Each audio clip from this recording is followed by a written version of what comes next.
food safety and hygiene regulations, and we'll be dealing with international and local food safety standards, ensuring proper hygiene and sanitation in the kitchen, then supplier management, quality control, sourcing quality ingredients and vendor selection, then conducting food quality inspections. Did everybody get that? Yes, ma'am. Okay, thank you. Yes, ma'am. So basically, can I start or do we wait for some other people or have you started recording? Yes, ma'am. I think we Proceed, ma'am. can.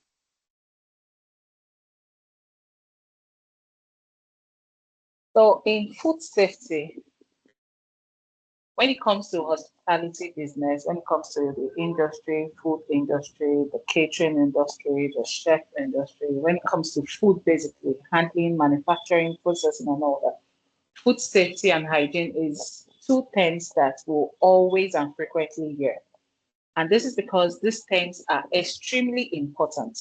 Without food safety, without food hygiene, then food become questionable to the consumers, questionable for consumption, and their safety becomes, should I say, we don't have like a standard. That is what gives us the standard. That is what makes us understand if a food or a process is being produced standardly or if it is on the standard. Are you likely to get sick eating in certain places or are you likely to get the benefits of that food?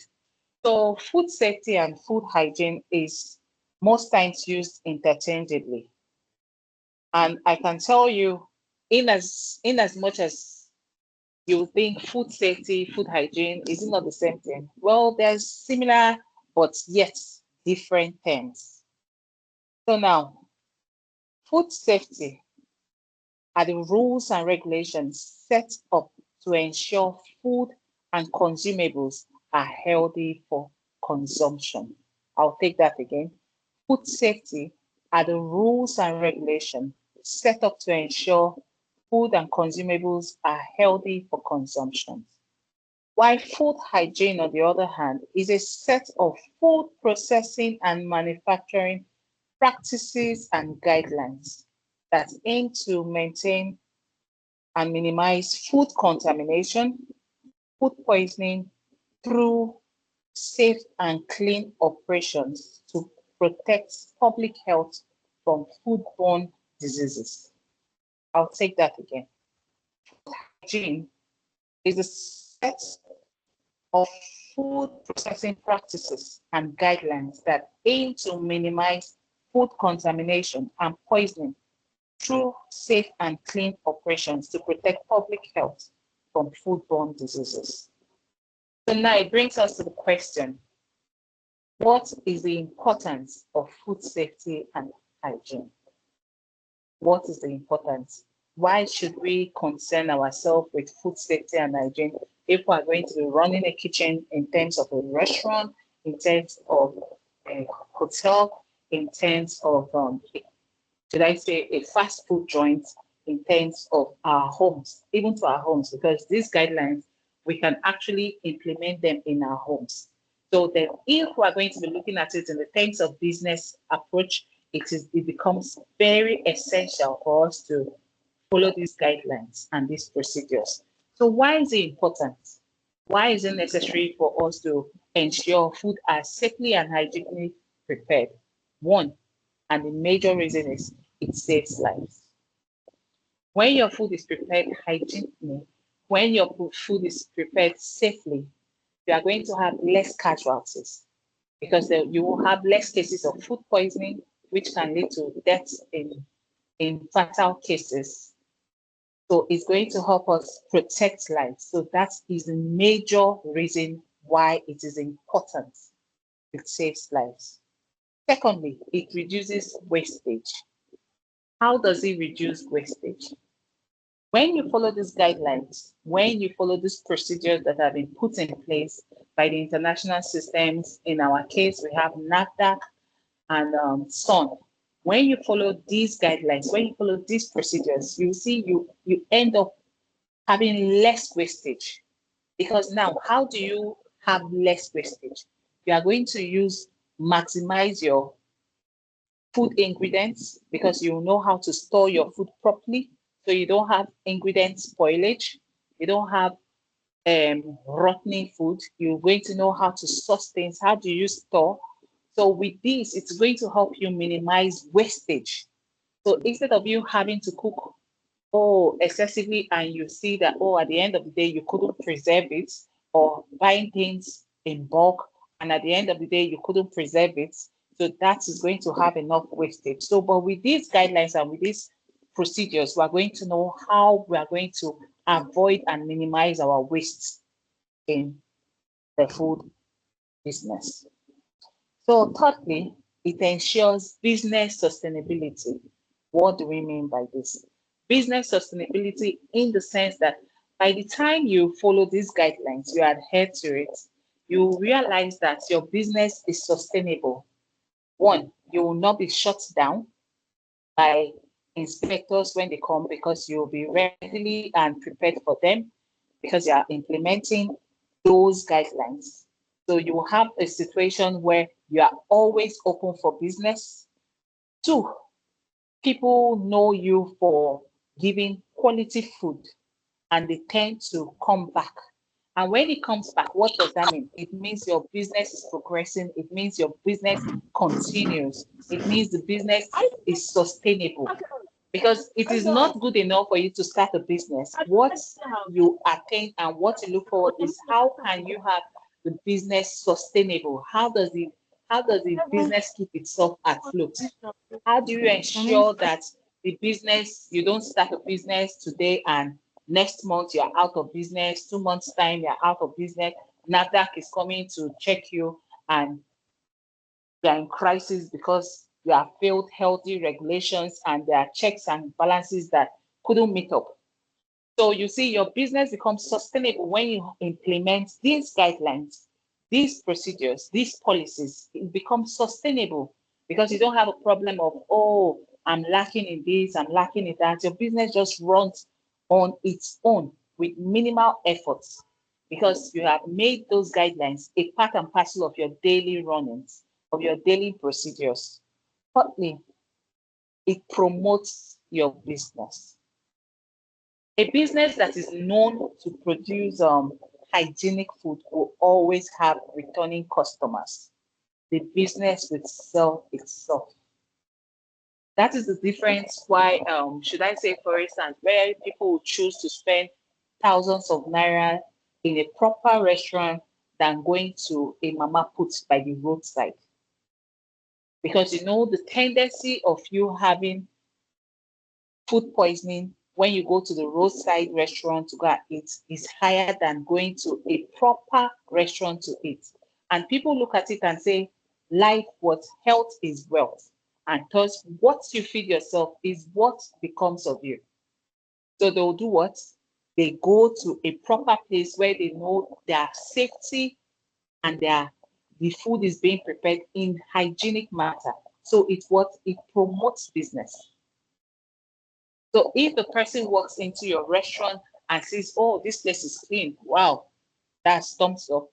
Because now they are thinking, "Oh, if the outside is very clean, is very neat, they are not seeing roaches around or rodents, poops around," then they can have that confidence that your kitchen is as neat as what you are presenting in your front.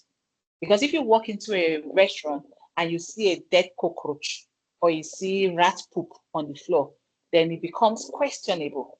You ask yourself, do I really want to sit down here and eat, knowing that there's a possibility, there is high chances of me having food poisoning?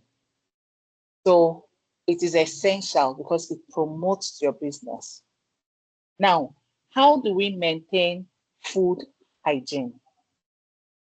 How do we maintain food hygiene? We maintain food hygiene by one, first and foremost, the most important of all, personal health and hygiene. Why is that the most important? Because personally, one, human factor, human resource in terms of members of staff, your handlers, your chef, your should I say, servers and all that, are the primary contact with your food. So if personal hygiene and health is not taken seriously, then there is already a lapse in food safety. It becomes hazardous to that food. It becomes hazardous to the customer. So personal hygiene, personal safety is first and foremost the most essential of all forms of food safety. So how do we ensure our own personal hygiene and personal safety? One, by ensuring the use of personal protective equipment, PPE. When I say personal protective equipment, what do I mean by this? By this, I mean chef's hats. For chefs, you have to have your hair covered, hair nets, because you don't want to have hair in the food. You don't want to do that. Two, you need gloves. In the case of handling very hot items, you want to protect your hands from burns, chemically or oil burns. So you want to protect your hands. Two, face masks. Why is it important? Because while we are discussing, we are going to find out that there are certain bacteria that reside in the gut and throat of humans that can transmit into the food and cause food contamination and poisoning. So you want to put on your face mask to avoid spitting into the food when you are serving it or when you are preparing it. Because in the case of hepatitis B, which is commonly transferred by saliva. So you want to protect your customers, you want to protect, which is why it is essential before you run a kitchen to have your workers tested. You can't just employ anybody because they know how to cook. No, you have to ensure they are healthy and free of communicable diseases. One, HIV, two, hepatitis B, C. Very essential. You don't want people with these tuberculosis inclusive to be near a kitchen because it can send you to jail if you have a case of suing, if you are sued and otherwise. So it is important, it is very important. Also, eye goggles for those who are going to be dealing with butchering. Let's say you're a big enough restaurant where you can process your own full meats and you have to cut the bone, you have to process all those things, you have to protect, even when you are dealing with ice and you want to cut down ice. If you are not careful, it can enter into your eyes. So there are certain aspects of food production that you need to wear goggles so as to protect the eyes. And also chef's white. What do I mean by chef's white? Basically, chef apron, chef clothes. So that one it does as a protector. So it protects your full body from what? Exposure to what? To burns and to death. Because that way you are protecting yourself from the ingredients you are dealing with, the blood from the raw meat, the oil from the cooking that can splash. So you are protecting yourself. So personal hygiene and safety is very, very essential. Furthermore, ensuring members of staff are in optimum health. I just said that, which is why it is essential to do periodic testing in among your members of staff. Very essential. Periodic testing. If somebody is sick, has a cut, a deep cut, especially anything that once a person is dealing with now has been cut, that should be treated fast and promptly. You don't keep cutting when you have injured yourself. And if you are chopping vegetables, for example, and you have a cut, you should immediately dispose of any chopped vegetable on that board. You don't just say, oh, let me just go and wash my hand. No, dispose of it because you don't know, you can't guarantee that a blood has not dropped.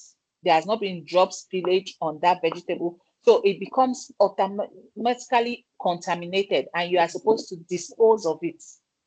So if you are sick, oh, I have cough, I have flu, you shouldn't be in the kitchen, irrespective of how good a cook you are, irrespective of how good a cleaner you are. You have no business in the kitchen. Also, we ensure safety measures by what? Having zero slash minimal makeup in the kitchen. Why is this important? Kitchen is a very hot environment. When we are discussing further, we'll discuss ventilation and windows and why ventilation is good. Because now kitchen is a very hot environment, you are likely to sweat a lot. You don't want, for women, you don't want heavy makeup. You don't want your makeup dripping into the food you're serving, into the food you're cooking. You don't want that. It's not hygienic because those products have chemicals that can actually have chemical reactions with the food you're cooking, and you don't want to have that. It is a form of contamination. So, also, you must ensure you accustom yourself with frequent hand washing. A lot of people don't get used to hand washing, and that is primarily because they don't have running water in their kitchen. Running water is very essential. We're going to discuss it. Running water is very essential. So you should learn to frequently wash your hands. Oh, I just touched raw meat. You wash your hands. You are going to vegetable. You don't use the hands in chopping raw meat to touch cooked vegetable or raw vegetable. You should ensure that you wash your hands. As you are doing anything, you are washing your hands. Your hand and water becomes friends. It's like a partnership. Before you do anything, you wash your hands. You go into the kitchen, you have dropped your things, you wash your hands before you start. Oh, I'm dealing with dirt, you wash your hands. You are going to cook to this other section of the kitchen, you wash your hands. So washing of hands should be a 5 and 6 situation with anybody in the kitchen. Frequent washing as many times as possible. Just wash, wash, wash. It's better for you to wash to prevent than to now start spending money in distance, finding solutions. Also, ensuring zero tolerance of long nails. I don't know if people can see my nails. You'll see I have very short nails. I don't keep nails because I work in the kitchen, so I don't keep nails. And why is this? Because your nails, when you have long nails, they tend to store dust or food particles. So it is essential that anybody handling food in your kitchen, most especially your chef, has short nails. Short nails. If they can't have short nails, if for one reason or the other they can't have short nails, then they should wear gloves. But as chefs, it is best you work with your bare hand. Your bare hand is best. So which is why we encourage what frequent washing of hands. Also, furthermore, ensure zero chewing of gum. Most of the times, people love to chew gum. It keeps their mouth busy. They say, let me chew gum so my mouth doesn't smell. But when you're in the food industry, you're in the food processing industry, especially in the kitchen, you don't chew gum. Because one, why? The tendency that while you're chewing the gum, it can drop from your mouth into what you're cooking is there. So you don't want that to happen. So you should avoid chewing of gum. No member of staff should chew gum. It should be prohibited. In fact, they should pay fine if that will help them implement it.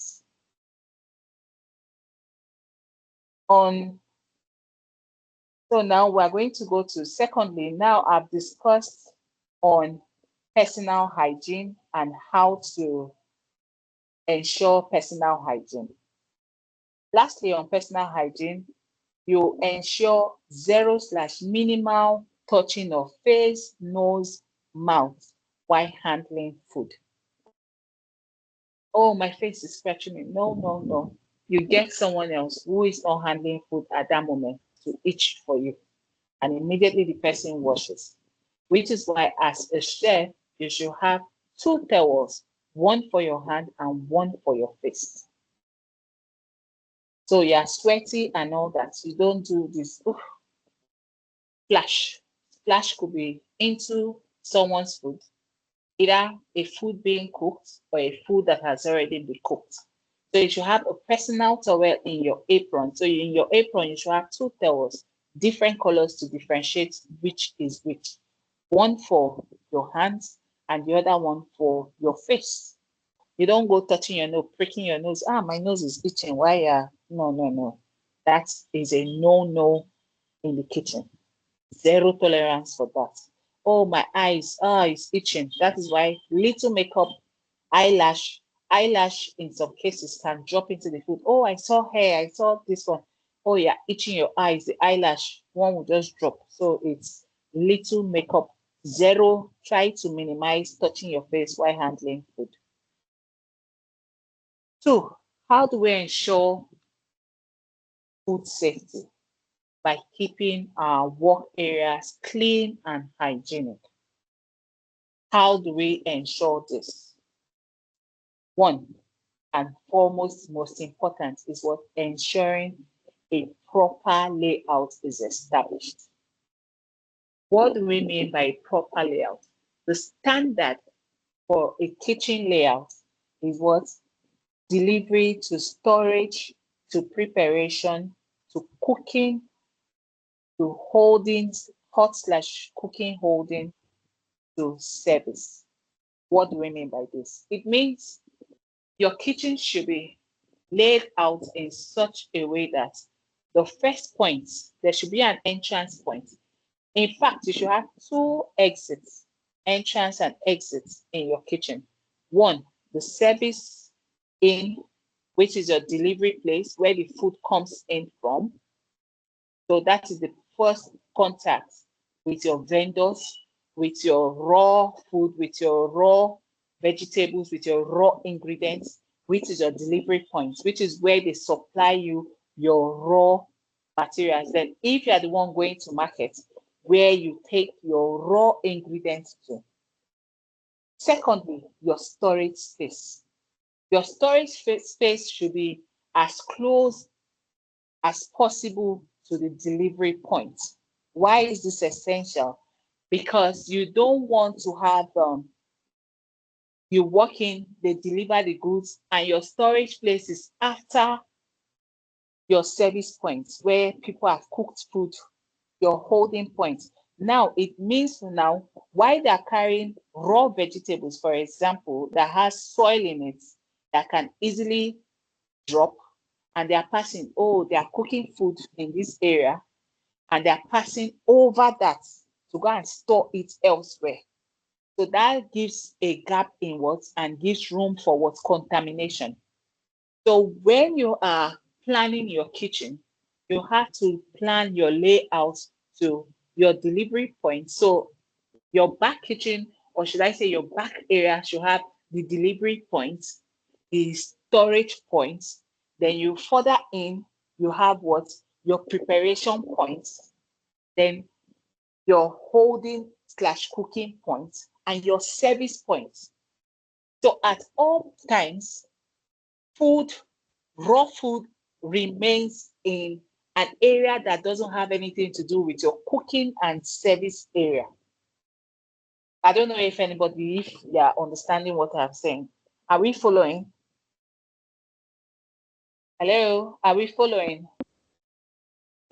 Yeah, hi. Like, can you please help repeat what you just said now about the entry points and the Yes, we delivery are. aspect? Yes, we are. Okay, your entry points, your delivery point. Now, what do I mean by this? You know, now you're having a kitchen, you have a restaurant. Why do I say you have a minimum of two exit points slash entrance? The point where the customers come in from is not your delivery point. That is your front point. That is your customer service point. That is your service point. So, you know, in a restaurant, there is normally the back where the kitchen is situated. Your kitchen is not, in most times, we don't run an open kitchen system in Nigeria. Some restaurants abroad have an open kitchen system. Why? You see the chef who is preparing your food live while you are seated in the same floor. We don't run that in Nigeria. Most restaurants, most hotels run a closed kitchen system, meaning the restaurant is the front point, which is the service point, is different from the kitchen, which is the preparation point. So now in your kitchen, there is always a back door where things are brought in for. That back door where things are brought in for is now seen and called your delivery point, because this is the point where you receive your raw ingredients. For example, your vegetables, you bring in them from there. Your rice, you bring it from there. Your meat, you bring it in from there. So that is your delivery point. Now, after your delivery point, I went ahead to say your storage point should be closest, meaning by the door where you come in from, you should have a storage place. Where do you store onions? Where do you store your vegetables? Your fridge should be as close as possible so you can store your raw frozen goods. From your raw frozen produce, from your raw meat, your poultry, to your dairy, and all that. When we'll discuss further, I'm going to tell you the holding temperature of different foods at service and delivery points.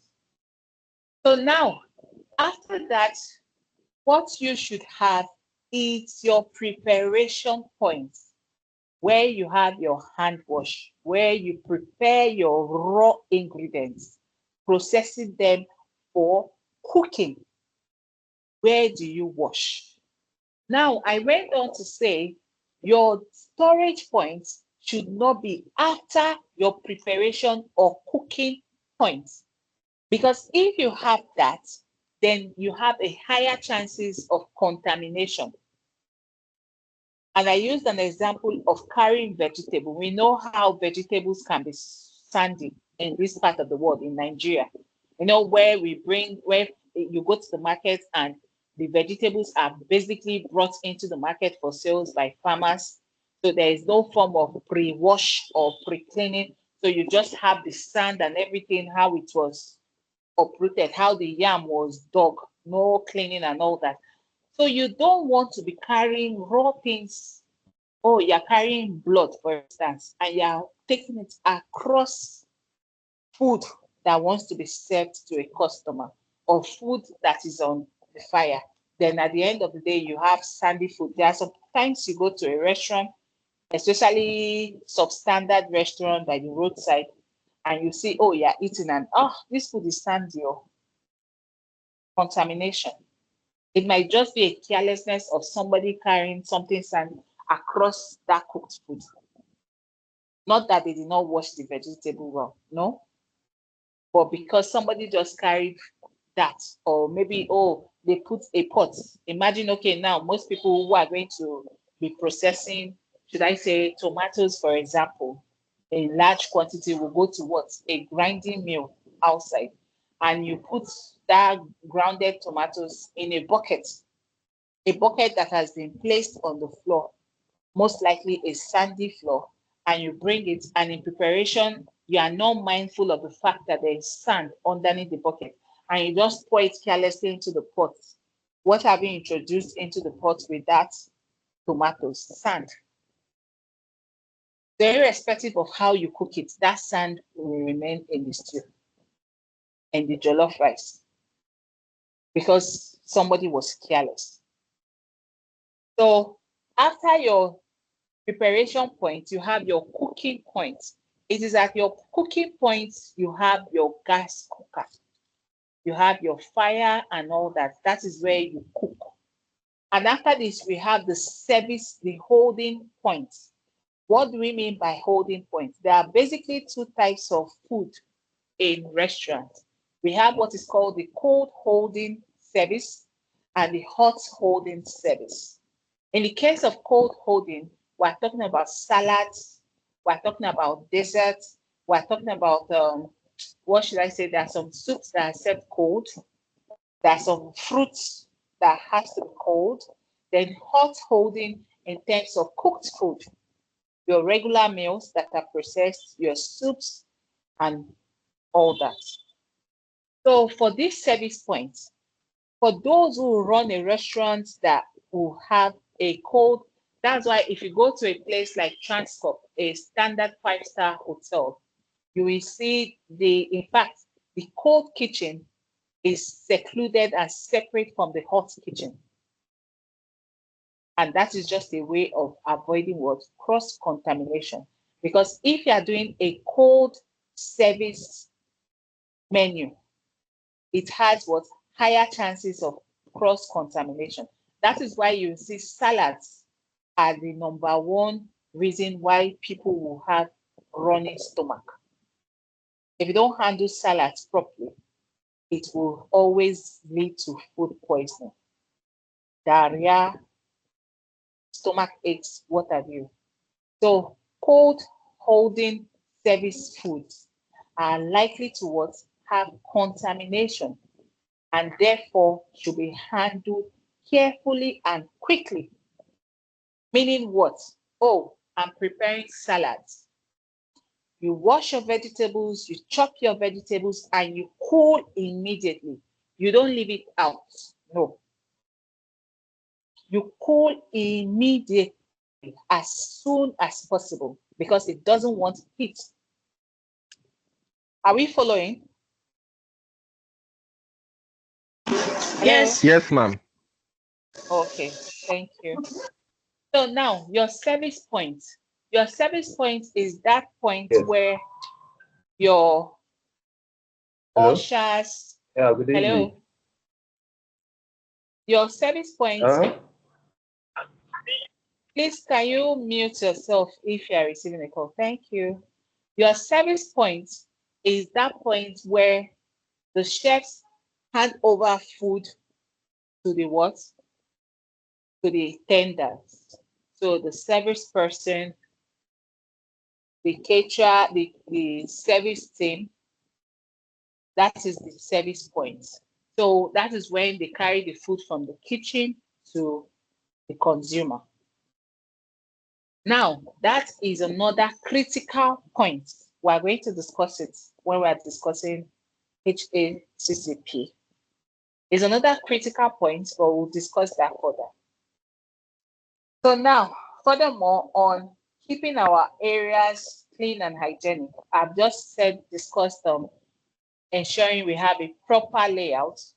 We are going to further ensure the environment is what? Safe, clean, and has what? Running water. It is very essential. In fact, nobody should attempt to run a business kitchen without having running water. Not stale water. People will say, I have access to fetching water. No, running water.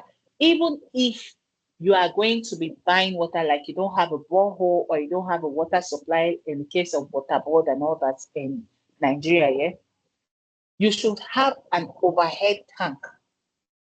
An overhead tank that the water ensures the water runs through a pipe into a tap, not water stored in a drum. Please do not do that. If you want to run a business, ensure you have running water. I cannot emphasize running water enough.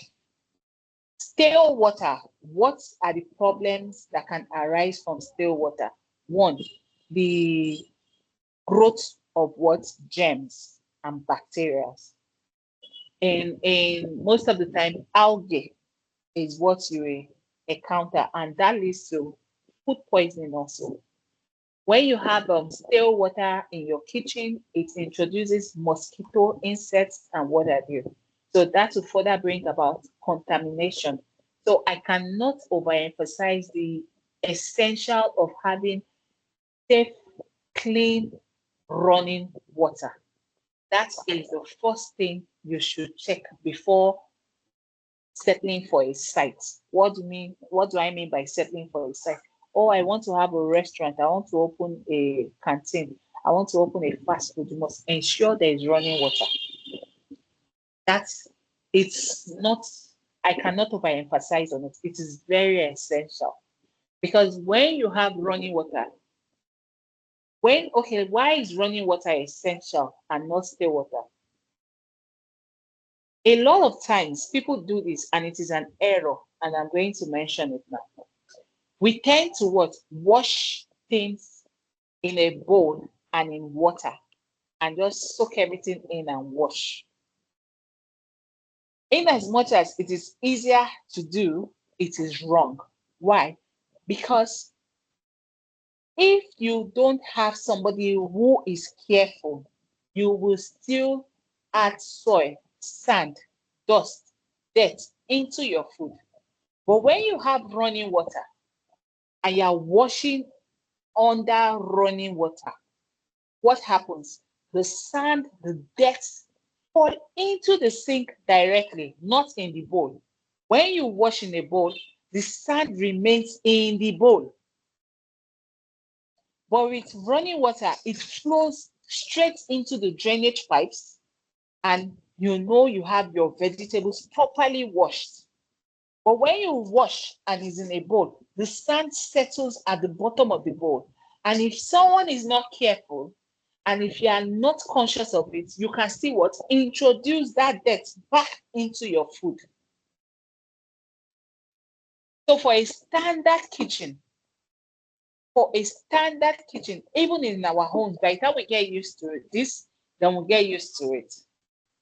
We need what? Running water. Even if you do the first one, you put it in a bowl, ensure that you are having running water to wash that meat, wash the vegetable, then put it in a clean bowl. But when you go, you say, oh, I changed the water, I've changed the water, I've changed the water. There's the likelihood that the sand is still, there is a portion of sand that must remain, irrespective of how you do it. So it is essential. Running water is very essential.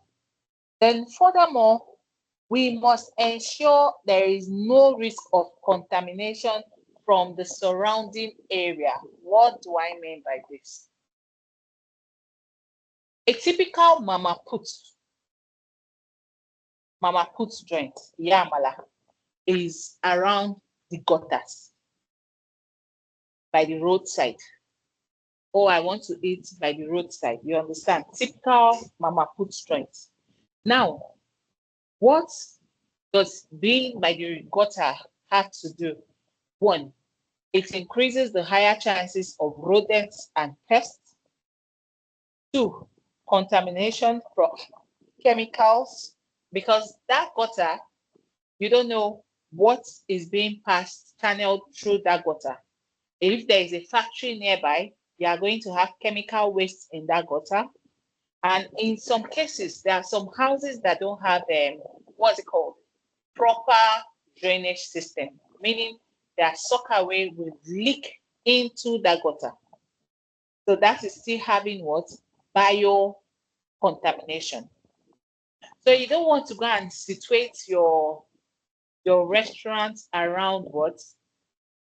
A high fuming plant that has what? Lots of dust, lots of smoke, because it will always prove a challenge. When you have snoots in the air, it must enter, find its way into your restaurant, into your kitchen, into your food.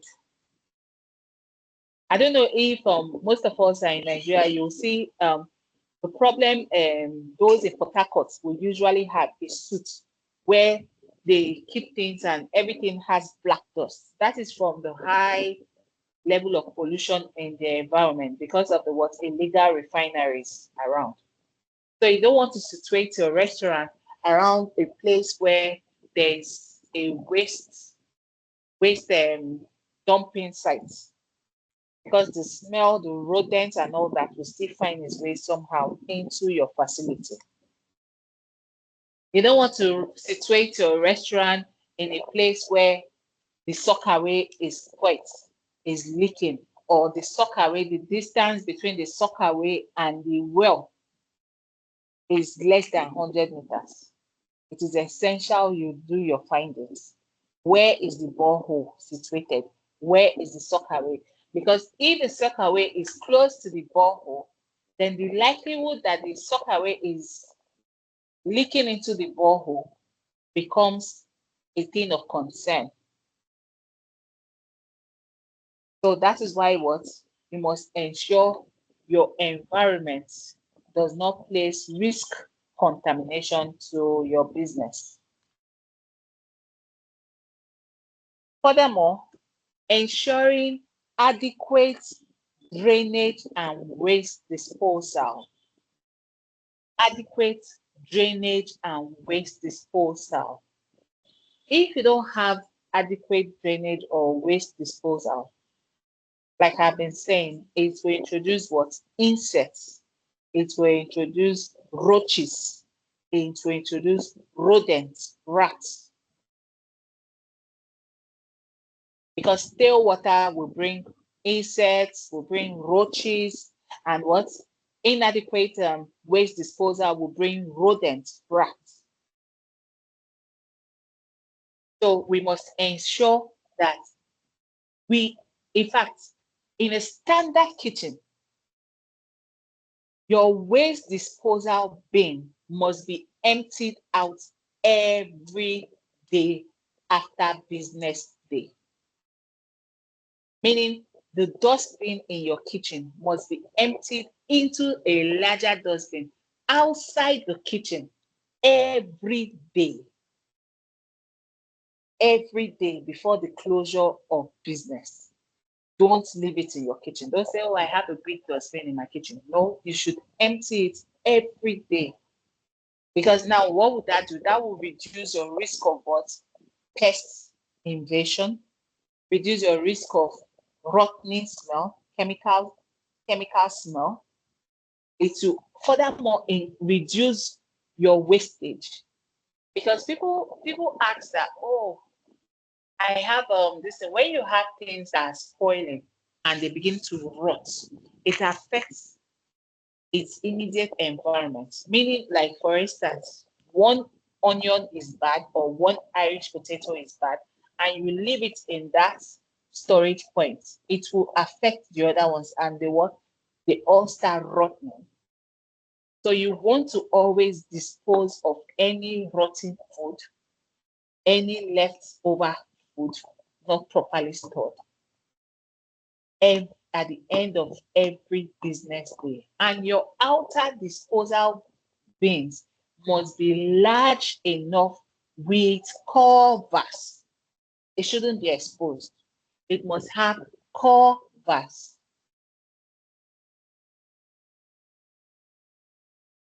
Thirdly, ensuring equipment and surfaces are clean and safe.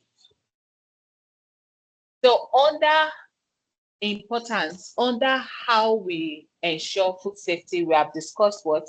Personal hygiene. We have discussed keeping our areas clean. And we're on the third one, which is what?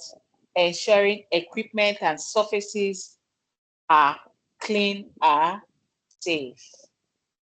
How do we ensure our equipment, surfaces, areas are clean and safe? One, having proper ventilation and lighting. So we're going to the ventilation part I mentioned earlier. Why is it important to have proper ventilation and lighting? Because when you have a well-ventilated kitchen, it means, one, your members of staff will not be choked. In the case of choking, you won't have that. Two, when you have a stuffed place can lead to what? Dizziness. When a place is stuffy, it can lead to what? Dizziness. Then it can lead to what? Locked smell, trap smell. You know how you walk into some people's places and everywhere is just, you can just find that funny smell. It's just because they don't air their rooms. So it is essential to have proper ventilation. You want to ventilate, and if you feel like, oh, having too much, now there is a school of thought that excess ventilation in the kitchen can lead to what? Contamination too. So if you don't have windows, you must have what? Air vents. air vents. What do I mean by air vents? So standard kitchen, in the international standard kitchen, the kitchen will not have windows. And people say, oh, that's really, oh, yes. An international standard 5-star restaurant hotel kitchen would not have windows, but would rather have what? Air vents that will take out what? Hot air and what? Purify the area. And why wouldn't they have windows? That is just because they are what? Ensuring a closed environment. When you have a closed environment, it enables and aids minimal contamination. It's like walking into a lab and you see this is a closed ecosystem, meaning things are not introduced easily. So in the case of you having in Nigeria, most Nigerian kitchens, most Nigerian restaurants, we are going to have windows. What do windows introduce? Dust. Imagine your kitchen, your windows are open and it is windy, it wants to rain. Of course, sudden wind of dust will pour into your kitchen. That will lead to contamination too.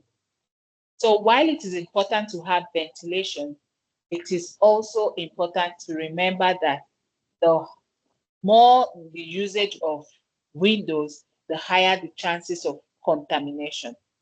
It now what puts you at a risk of rats passing your windows to get into your kitchen. So when you have your windows and your doors, you must ensure they are kept and tight. In fact, pest repellents, meaning you have nets and what have you to protect those entrance points from rodents, rats, very essential.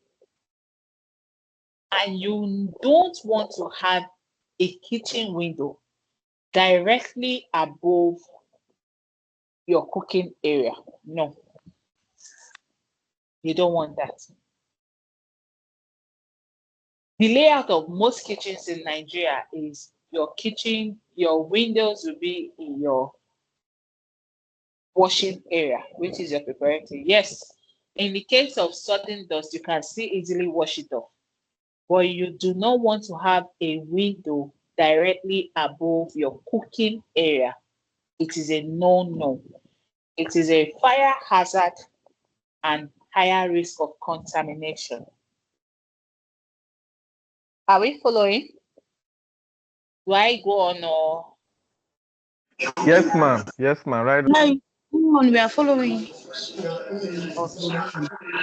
Now, furthermore, on ensuring a safe area and place, we have to ensure our floors are in good condition and are non-prosperous. What do I mean by this? You don't want to have a kitchen floor that is cracked. Please, could we mute ourselves? Thank you. We don't want to have a kitchen floor that is cracked. Why don't we want to have this? Because when you have a floor that is sandy and not laminated with either cement or tiles, it puts you at a risk of rodent infestation because they can dig through the sand into your kitchen. So you want to ensure your floor is well cemented or tiled. 2, non-phosphorus. What do I mean by this? It is not easily flammable. The kitchen is a place where you have a lot of fire. You don't want to use items, or should I say, you don't want to use materials that are highly flammable in the kitchen because that puts you at a higher fire risk. It means, oh, somebody is careless and was burning a rag, they drop it on the floor and up you go, your kitchen is up in flames.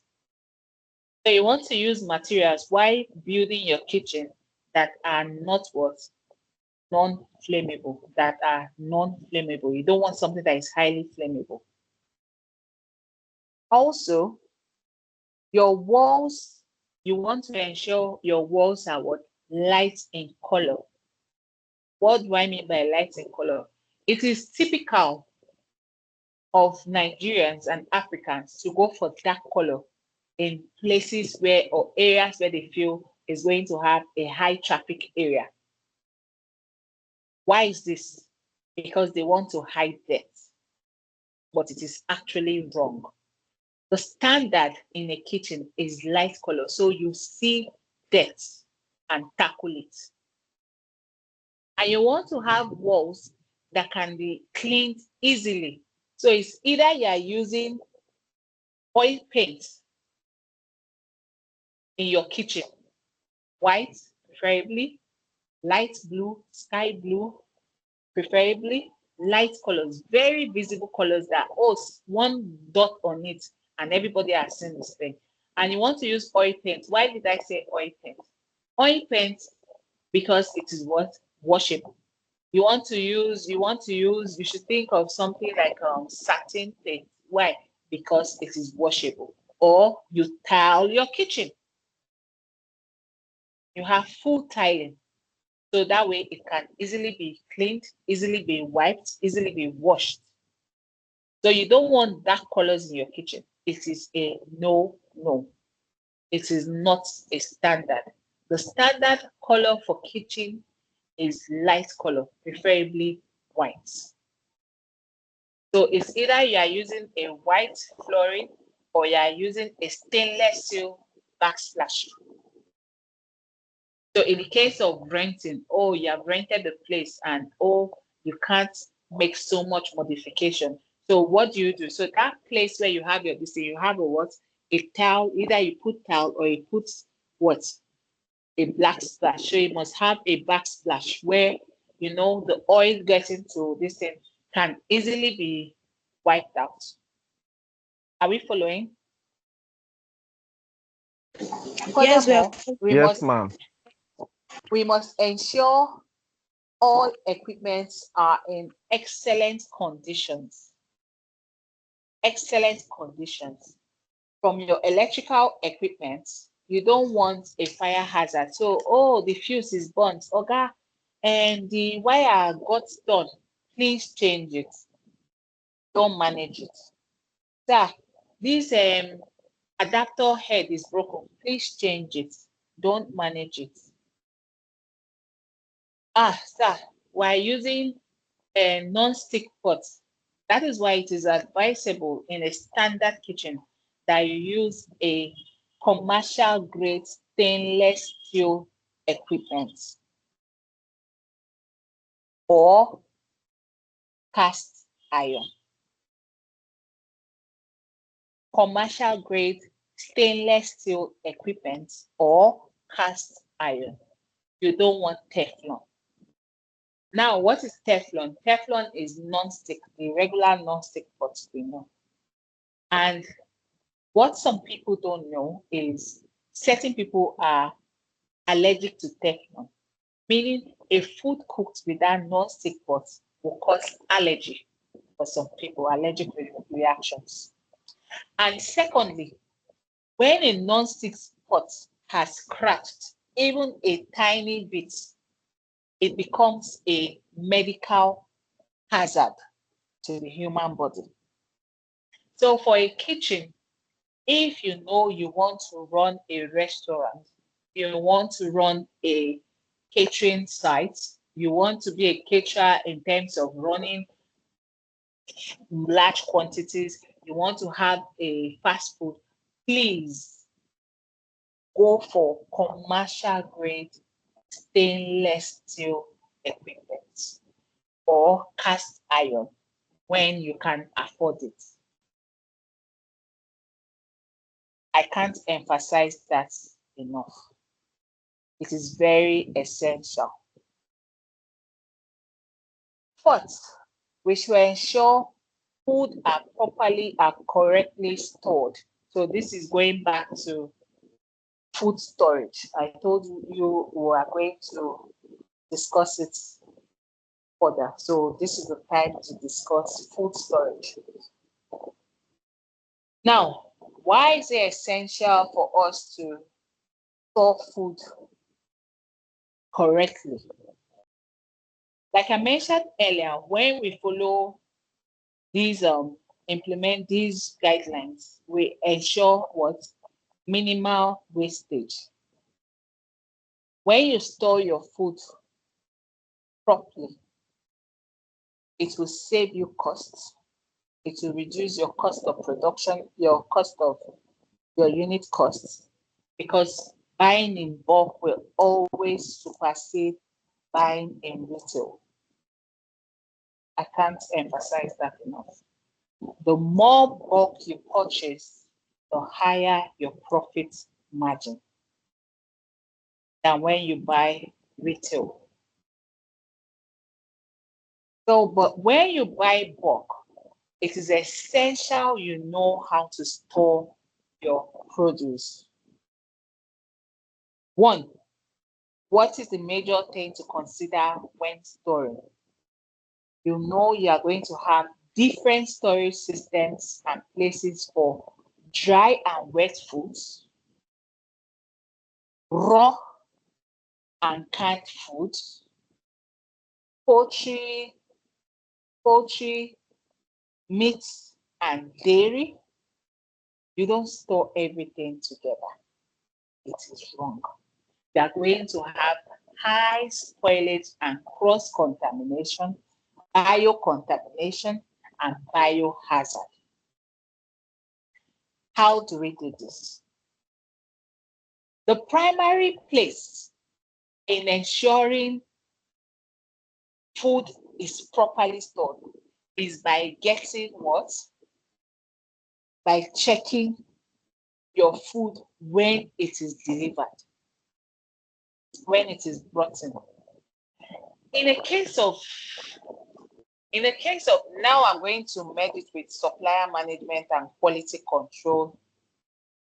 So I'm going to touch that, but we're going to go further and discuss that also. Now, when your food is delivered to you, by food, I mean your produce, your raw materials, your raw ingredients, when it's delivered to you.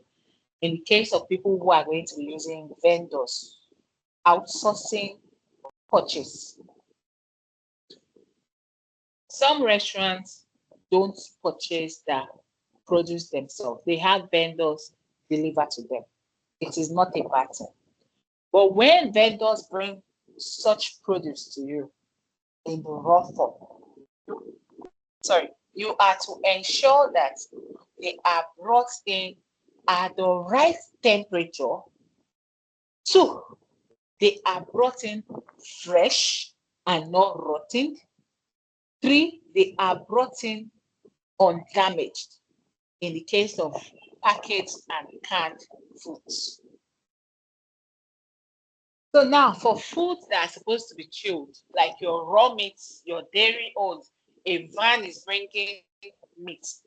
The meat, ideally, the standard is it should come below 5 degrees. People say, how is that possible? Yes, in standard kitchen, it is possible. That's why they have freezing vans delivering meat. In Lagos, they have tried to implement that. And that is why you won't see abattoirs just there. What's it called? Meat just going anyhow. At least it is sent with a van.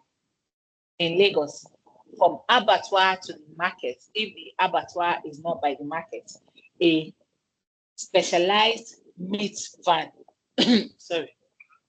is used.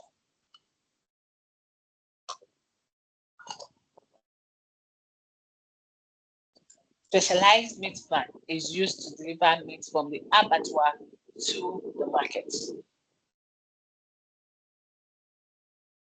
You must ensure that these produce are not pest infested.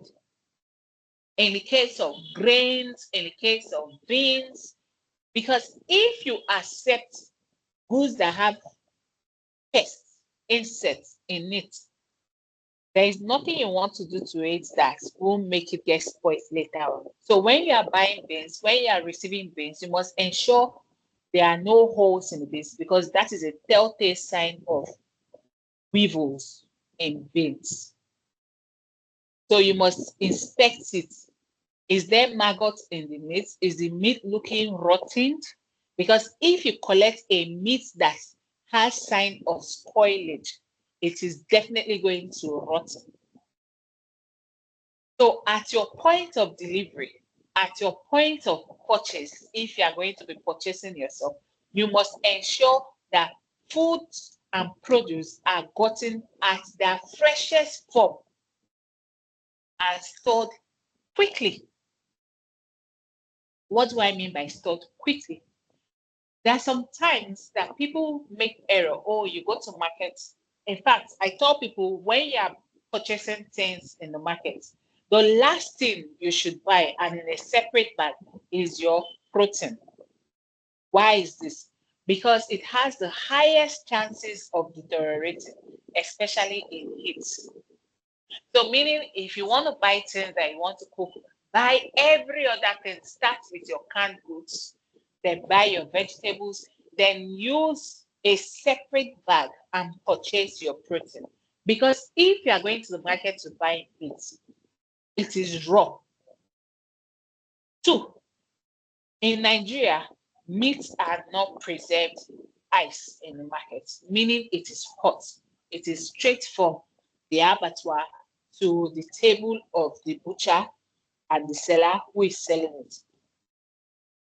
And meat starts decaying, especially under hot weather, hot climate, harsh conditions. So if you go into the market and you purchase meat first and you end up spending 30 minutes in the market or 1 hour, you have as well added 4 hours to that raw meat because of the heat that will happen in the polythene bag where the meat is being carried, as against it being exposed on the butcher's table, because there it still has a bit of form of shade and fresh air. So when you get raw ingredients, especially raw proteins, raw meats, raw ingredients, you want to store as fast as possible. So straight into your freezer. Now, people will ask, are we not supposed to wash meat before storing it? There are two schools of thought to that. While a school of thought is of the opinion that the blood on the meat will preserve it and help it what maintain its taste. The second school of thought will tell you that no, it is death, you should wash your meat first. But whatever school of thought you choose to abide by, you must ensure that your raw produce is stored quickly and promptly. And in storing raw produce in terms of poultry and fish, you do not store fish with poultry, that's your chicken, your birds, your guinea fowl, and mix together. No. Please always ensure you store your fish separately and preferably in a sealed container.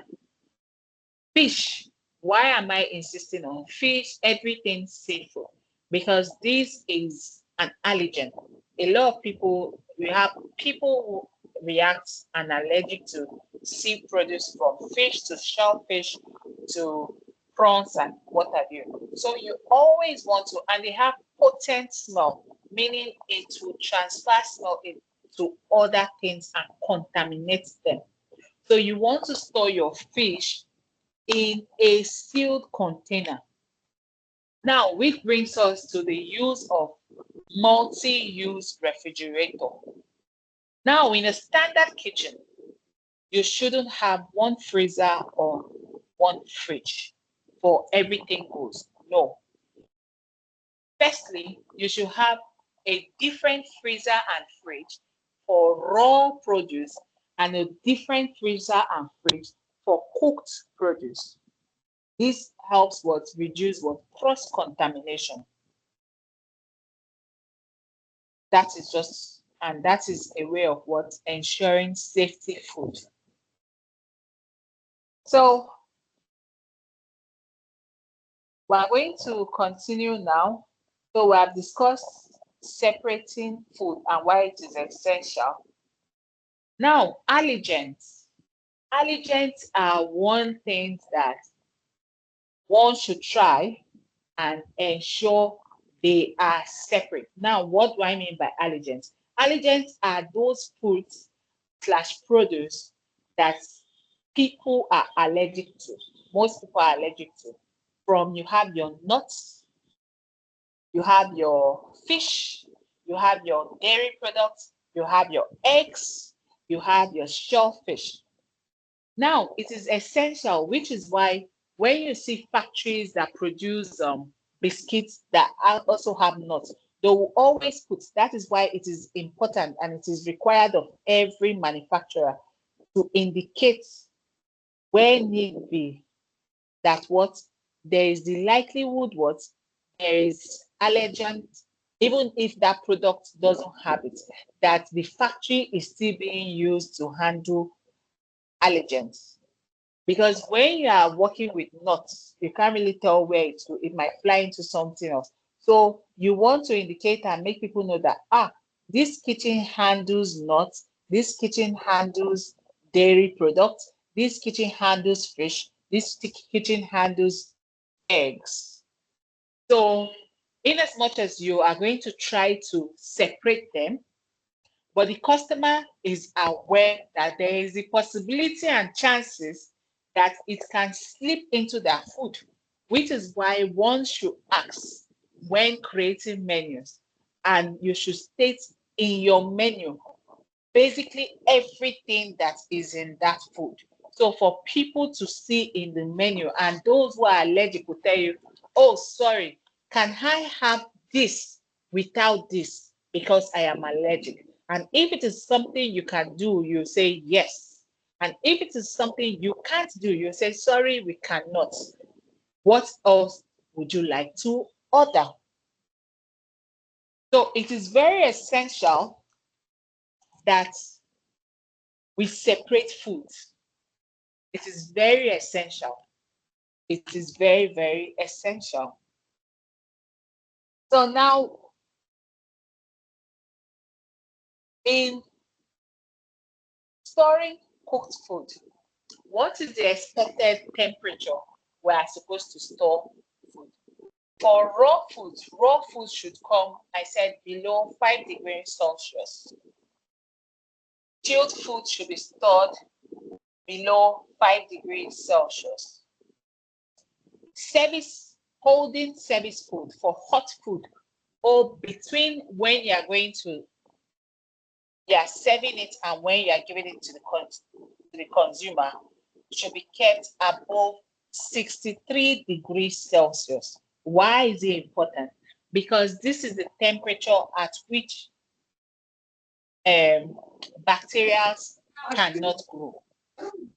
This is the temperature. Hello? Hello. Rosemary? Yeah, Can you come again? Okay. About the food storage. You said raw food should be stored at 5 degrees. I didn't get the below other 5 one. degrees. Okay, below Yes, 5 okay. degrees. Below 5 degrees, yes. Raw food should be stored below 5 degrees. For vegetables should be stored around 8 degrees. So your vegetables should go into your fridge. Your frozen meat, your raw poultry should go straight into the freezer. Then for holding food at the point of service food, for food that are supposed to be served hot, they are supposed to be above 63 degrees Celsius, because anything below that can build and start building what's it called, bacteria. So above 63 degrees is the temperature at which bacteria cannot produce, cannot be, what's it called, cannot grow. Anything below that for hot foods, that is why it is advisable you don't cook much at a time. So it is always preferable that a kitchen does roll out food in batches, because the standard holding for a food is 4 hours. Your food not finished in 4 hours should be removed from the shelves.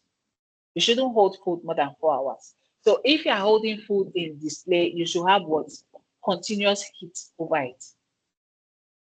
So it should be under continuous heat. So you cannot just cook food in the morning and it is there till 5 p.m. No, you should rather cook in batches.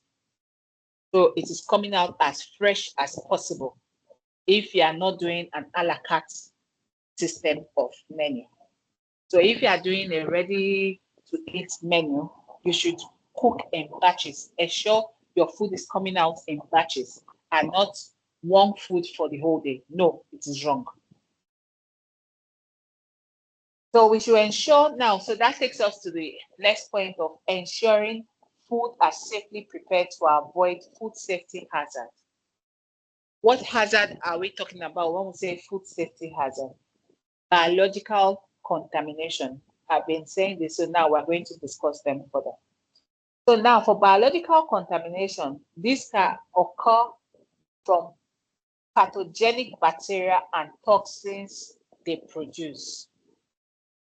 So examples of such bacterial contamination is what? Salmonella. I don't know if you have heard of salmonella. Salmonella is mostly gotten from human and animal guts and excreta. You see, which was why I was emphasizing what the use of what? Face mask, because the throat, your guts, you understand, your intestine, your excreta, your feces, you understand, it's gotten from it. And it is commonly found in what? In rodents, in insects, in birds, in raw meat, in poultry, in eggs, and shellfish. Which is why it is essential to cook your meat fully done. Now, there is a school of thought of those who prefer medium rare. We don't have a problem with that. But which is why it is important for you to ensure what?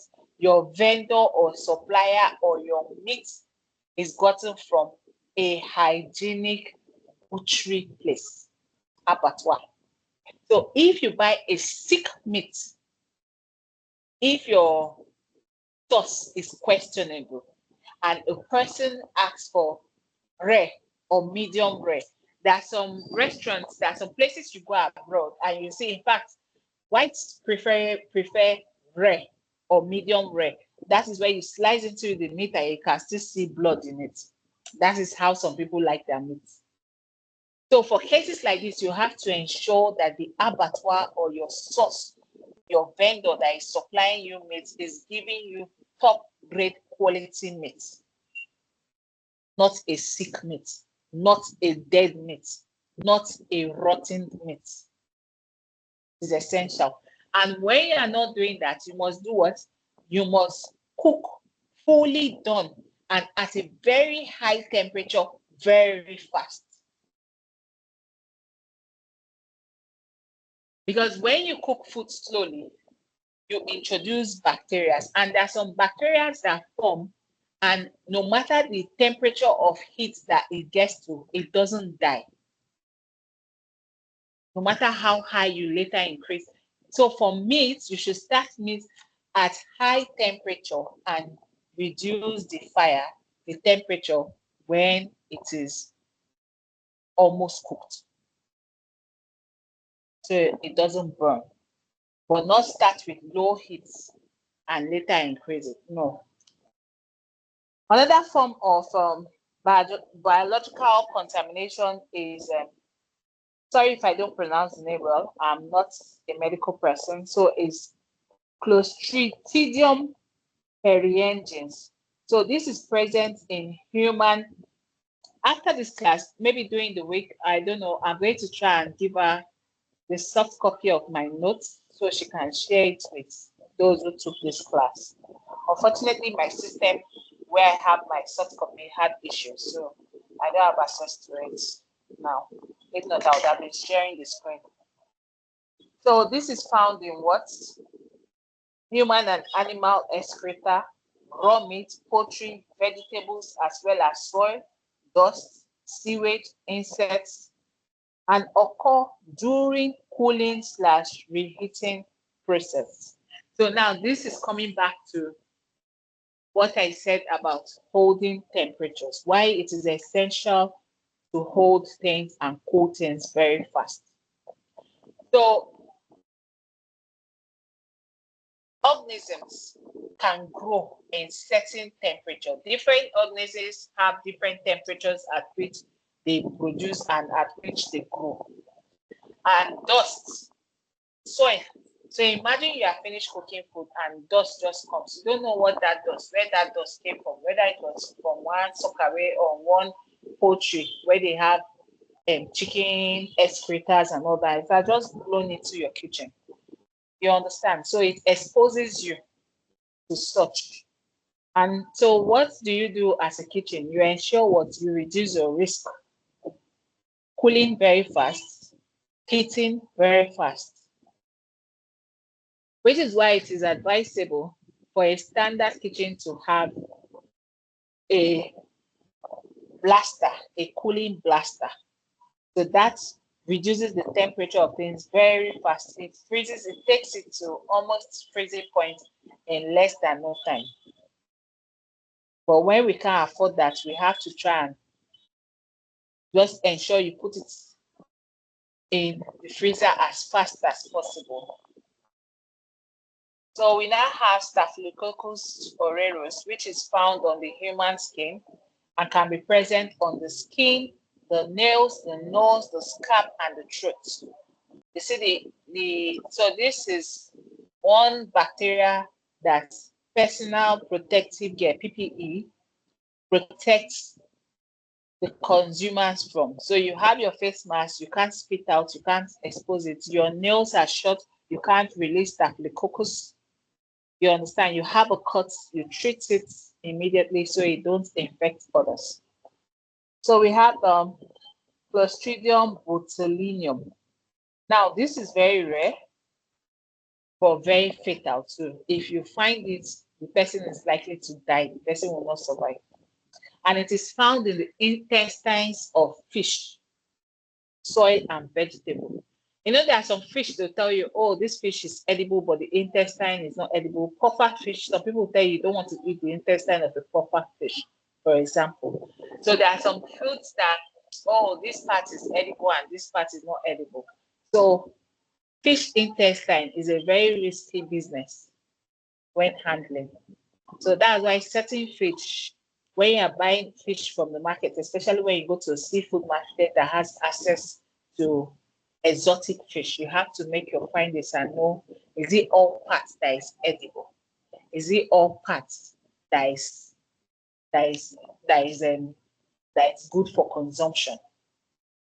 What is the preparing method for that particular kind of fish or produce? Because most of the time it's not a one pot fits all. No. Different foods have different preparation processes. So we have Bacillus cereus. This is associated with cooking and cooling large quantity of rice slowly. Rice.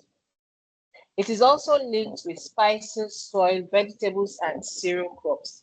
I don't know if you have ever experienced, oh, you cooked rice in the morning, the weather is hot, you just cover it, and you went out, you came back, and you see it's having pores, like it's melting, has like whitish thing formed on it. I don't know if anybody has experienced that. Has anyone?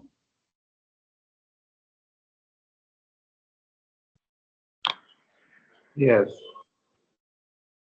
Now, this is because of this bacteria, and it is mostly with rice. Rice is one thing that doesn't like heat. That's why I say, I cooked rice, especially white rice. Oh, I cooked rice. Oh, the weather is hot. I left it covered. I went out. I came back. And it has soured. It has started melting. So when you are running restaurants, you want to cook rice as little quantity as possible. And if you want to cool rice, you want to cool it as fast as possible. You don't leave it to just cool on its own, because this bacteria is a problem. So for foodborne illnesses, we have E. coli, which is present in the intestine and excreta of animals and humans, raw meat and raw vegetables. So for those who do carnivorous diets, they have higher chances of what? Food poisoning. Because raw meat and raw vegetable, that's why some people will take raw vegetable and say, oh, I'm trying to be healthy and all that. Oh, I want to take raw vegetables. Now, why is that? Because the manure used in producing those raw vegetables might be infected with these bacteria. So if you now take the raw vegetable and you don't process it well, you don't wash it properly, you are likely to digest those bacteria. So it is essential to wash your vegetables properly. That is why salad is a number one ground for food poisoning in Nigeria. Salad. And I tell people, when you go for parties, I avoid salads. And people are like, why? I'm like, oh, because it's something when not handled properly can just mess up your system for a week, for a day, for months. So Listeria is linked with chilled produce. So products such as unpasteurized cheeses, pate, salads, as well as cooked meals stored below 5 degrees. Now, have we seen a situation where you have something stored in the fridge? I'm like, it's in the fridge, but it got spoiled. Yes, this is caused by it. Because those products are mostly dairy products. Mostly dairy products. Yes, milk products. So why? Because when you store it below 5 degrees, it will still spoil. Listeria, the bacteria called Listeria will still grow. Doesn't stop growing.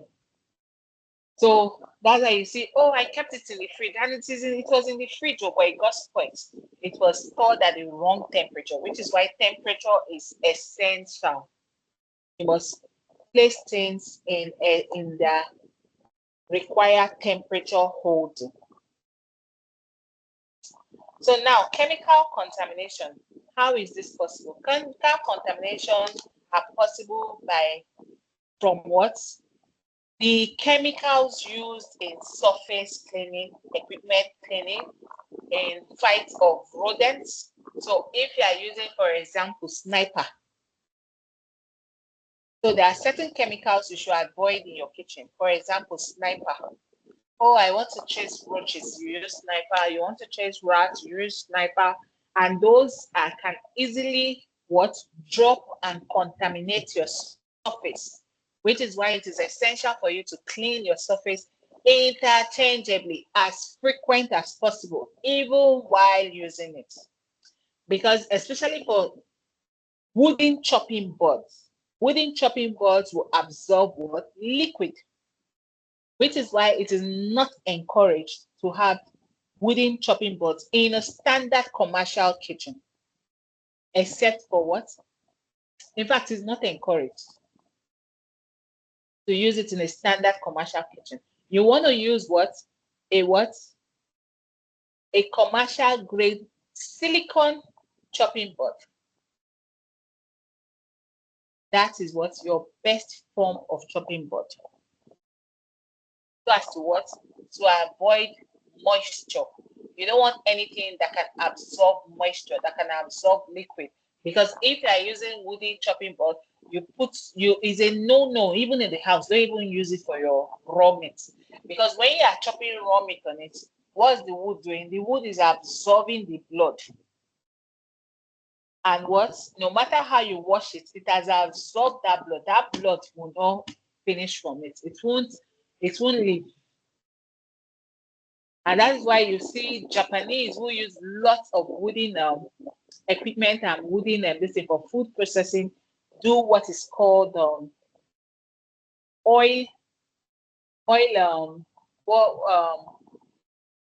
they use hot oil to sterilize, oil sterilization to sterilize the boards so as to burn off bacteria that is opening in the crack, that is growing in the cracks. So you want to avoid surfaces, wooden surfaces in your kitchen. You should have commercial grade stainless steel in your kitchen for surfaces, or you use marble surface. You want to avoid wooden surface because once there's a crack, then it starts absorbing, then it starts building, it starts germinating. It now becomes a breeding ground for what? Insects, for roaches and what have you. So physical contamination. Physical contamination can occur from us, from the person you have in the kitchen, your members of staff, your kitchen staff, your chef, your service person, your tenders, and what have you. From how their shoes. How do they bring it in? Which is why every member of staff in your kitchen should have a different shoe that is used strictly in the kitchen and in the kitchen only. If a person is a kitchen staff, they should have a Crocs that doesn't leave that kitchen except to be cleaned. So that way you don't introduce sand from outside into the kitchen. You don't introduce bacteria from outside into the kitchen, because when you are walking on the roads, you don't know, oh, there could be an animal dump that you just stepped on and you have carried that bacteria. There is maggots, there is what have you underneath your shoes. You don't know where your shoes have been. The floor you are stepping on, you don't know, oh, did the chicken just poop on it? Did someone just spit out and the person has TB or the person has hepatitis? So your kitchen shoes should be tagged kitchen shoes, especially in a commercial kitchen. Your chef shouldn't be using their house shoes, the shoes they came in from the house with. No, no, no, no, no. It's a no. Every member of staff should have their own shoes that is used only in the kitchen and should be washed also, not forgotten in the kitchen. It should go back, not worn, in bags, cleaned and brought back to the kitchen. So allergic contamination, we discussed allergens. So allergic contamination, these are caused by allergens. I mentioned them earlier, from dairy to fish to shellfish to nuts to gluten to wheat product. There are some people that can't stand wheat.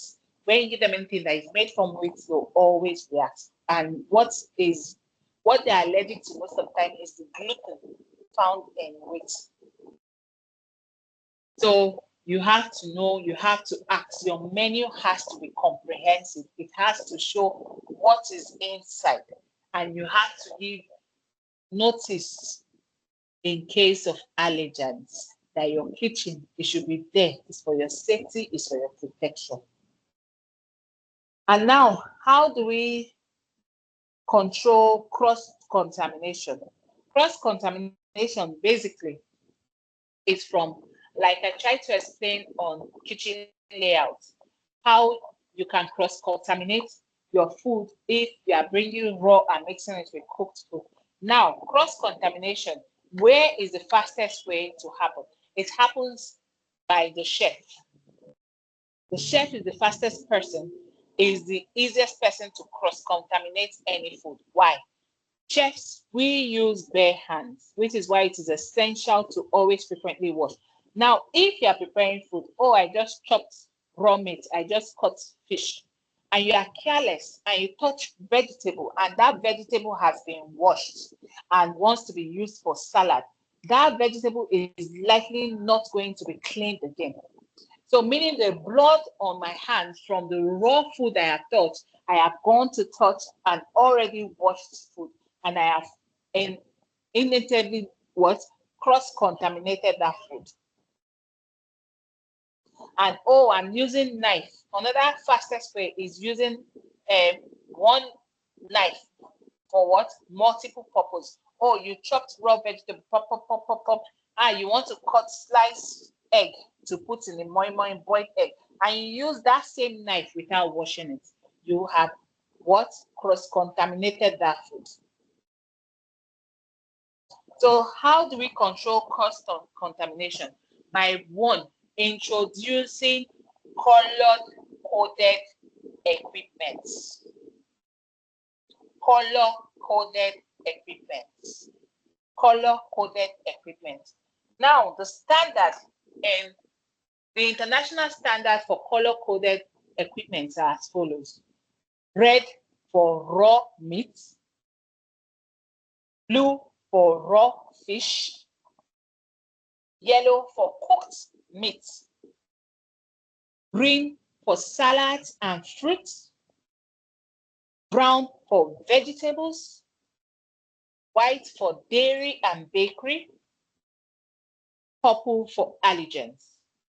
So what do I mean by this? So meaning if you have a commercial kitchen or intend to have a commercial kitchen, you should have chopping boards, knives, and bowls in these various colors. Meaning a person handling raw meats should use only the red knife, the red chopping board, and the red bowls. And a person handling raw fish should use what? The blue knife, the blue chopping boards, and the blue bowls. And the person handling what? Allergens, nuts, shellfish should use what? Purple bowl, purple knife, purple chopping boards.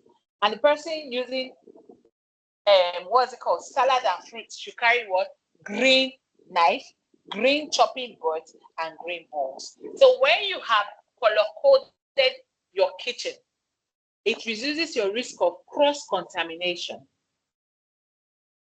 Meaning, oh, this is for this is for that, so nothing is being used multiple times interchangeably in the day without knowing whether it has been washed or not. Because most of the time, what we are likely to do in our personal kitchens is to use the readily available bowl. So we might just have a case of, oh, I just use this to wash meat. Oh, you just rinse it, put the next vegetable, wash it, rinse it, use it and wash fish. That is wrong. You can't do that in a standard kitchen. So we're now going into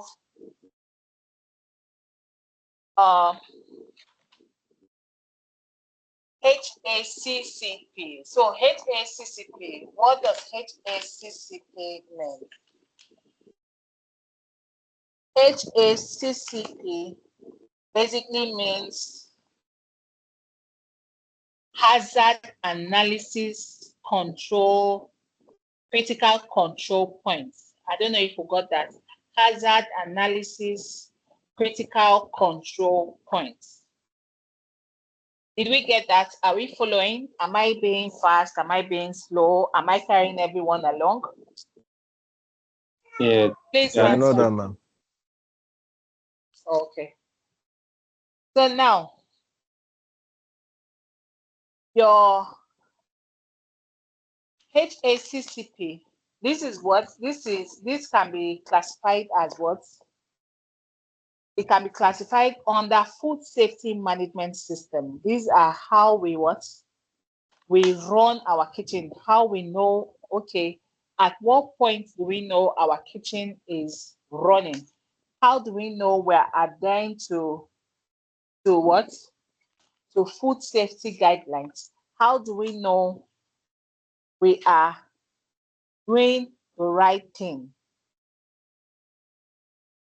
So this is the hazard analysis critical control points.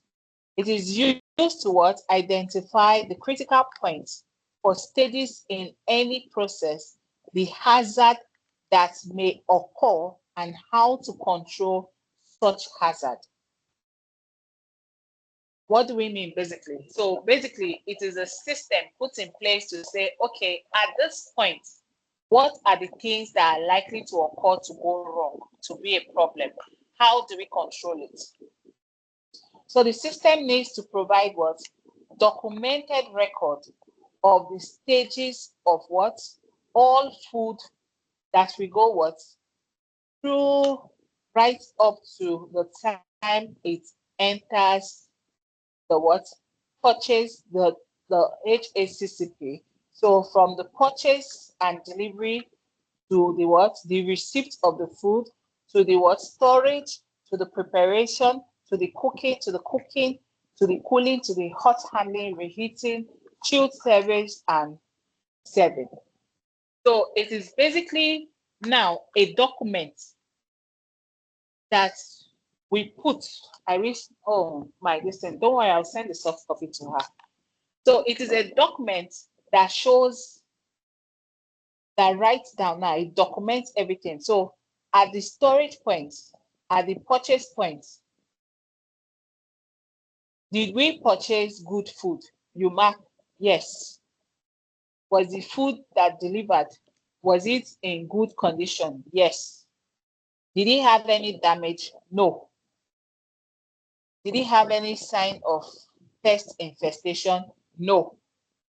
Did it have any sign of rotting? No. So these are what? Essential points. So you have to now check.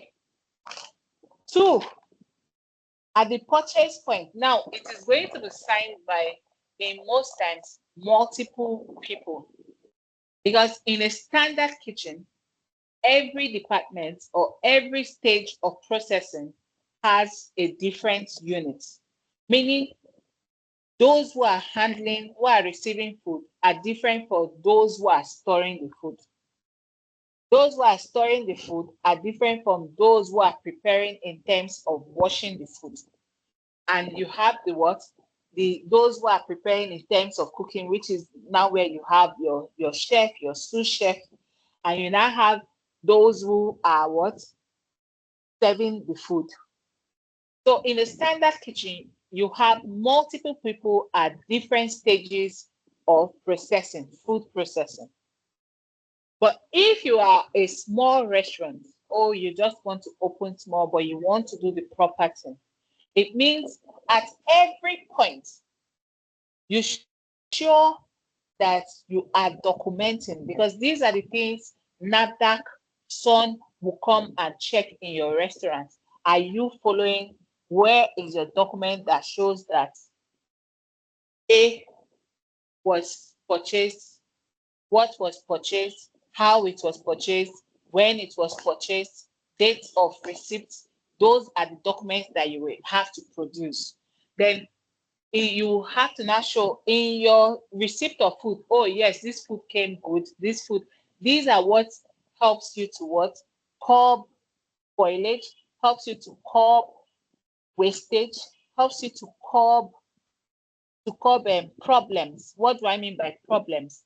In the case of food poisoning, when you have a well-documented HACCP, you can tell at what point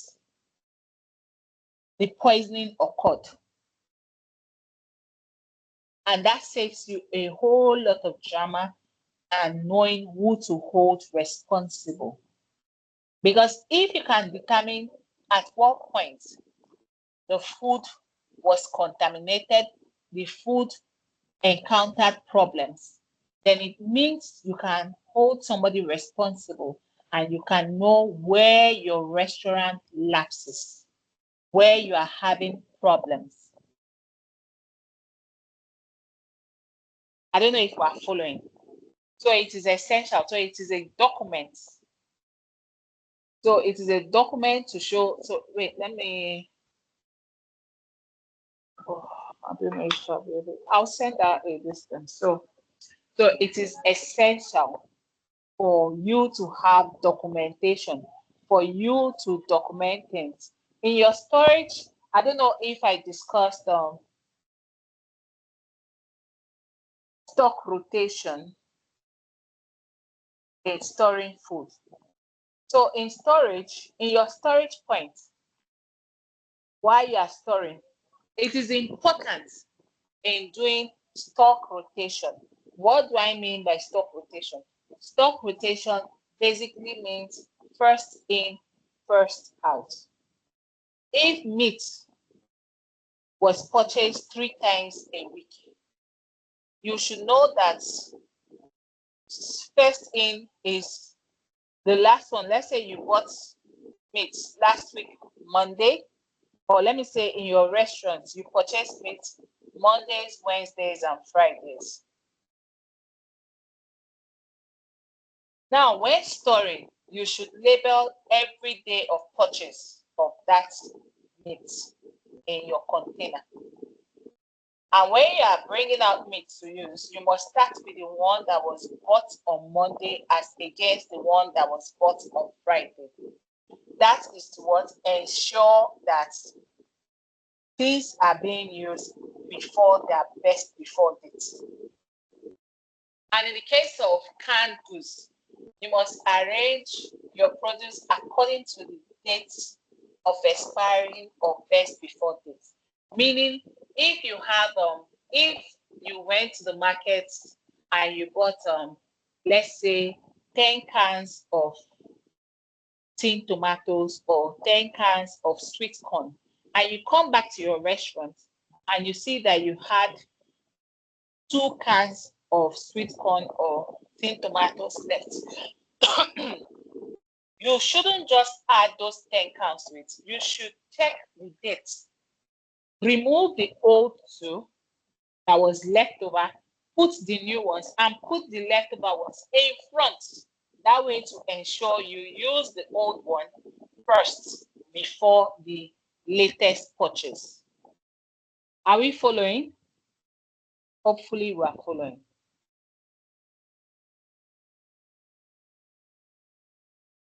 So in food preparation, now, what would the document show in food preparation? In food preparation, we are going to check what? Was it washed properly? Was it mixed with other fruits or other allergens? Was it quite before it was washed? So if all these are okay, then you tick and check your documents. So then when when identifying hazard in cooking, what are the possible hazards? Wrong temperature.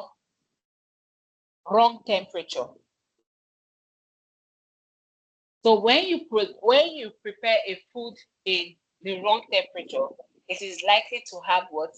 Bacteria growing. It is most likely to have what?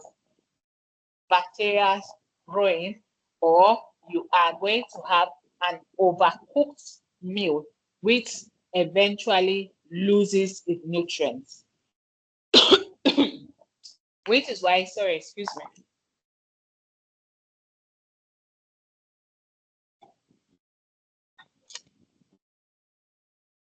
Which is why I advise restaurant owners,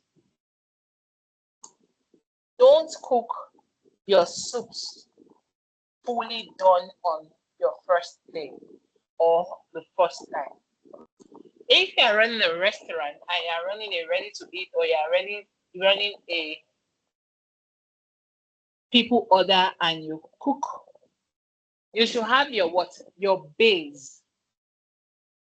Take for example, oh, I'm making okra soup. I want to have, okay, somebody is likely to come okra soup, and I am told them food is going to be ready in less than 15 minutes or 30 minutes is the service time between order and service. 30 minutes is what is allowed.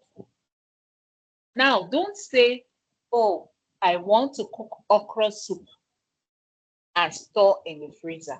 No, don't do that. It is wrong. When you want to cook in bulk, it is advisable that you cook the base. What do I mean by the base? Oh, these are the proteins that will go in my okra soup. In my standard okra soup, I have what? my proteins. So your stock fish, your dry fish, yes, your proteins. Now, your stock fish, your dry fish, things that will not change in the soup. Prep them, cook them, add your palm oil, your what have you into it. Your okra should not be added until the customer requires of it, except you are cooking an eatery in fast food style. Then if you're cooking in fast food style, always cook minimum quantities at a time. So you have fresh batches. So that way your okra, your food is fresh. When the food is fresh, when consumers associate a restaurant with fresh food, with freshness, they will always come back. But when you have vegetable that has been stored in the freezer and you bring it out and you warm it, by the time you are reheating it, it's going to be looking tired. It's going to be looking overcooked.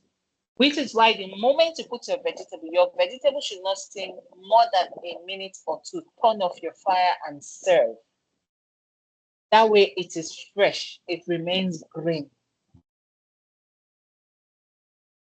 Then for foods such as carrots and vegetables, for your mixed vegetables, for your fried rice, what do? You buy it in bulk, you process it, you wash it, you chop it, and you blanch it. Now, what is blanching? Blanching is basically the process of what? Putting food in boiling water. 60 seconds, remove it and chill it in ice block water. That way, what does putting it, removing it and putting it directly in ice block water does? It does what? Direct, fast chilling. And when you do this, what happens to your vegetable? It maintains what? Its vibrant color, and it is now what? It enables you to store and preserve it longer. And when you want to run a proper kitchen and you want to run a commercial kitchen, it is very necessary that you have a vacuum sealer. The moment you vacuum produce, you vacuum your foods before storing it, especially raw food. It takes out the air from it and makes it last longer. Vacuumed foods stored in the freezer would last longer than food stored in regular packaging, because it has removed the oxygen that would have oxidized the food. Take for instance, that is why some people, when they try to store fresh yam in the freezer, after a while you see it turning black. But when you use sealer to seal it, it remains as fresh as possible. It's white as the day it was peeled. So I hope we are following. So now, for FDA basically is the Food and Drug Administration, which is the US equivalent of NAFDAC in Nigeria. So NAFDAC, what is the duty? What is the function of NAFDAC? We all know what NAFDAC is. So it is what the National Agency for Food and Drug Administration and Control. So these are the agencies. We have some, the Standard Organization of Nigeria. These are the agencies that you deal with when you are running a commercial kitchen, because these are the agencies that will come routinely for inspection. So they are going to check how your food is being produced, the state of your kitchen, the state of your members of staff.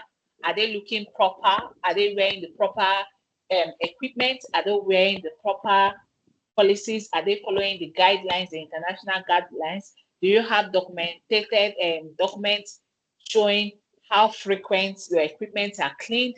Do you have documents showing how many times it was cleaned per day and who cleaned it? So these are things that are essential, that must be checked, that must be done.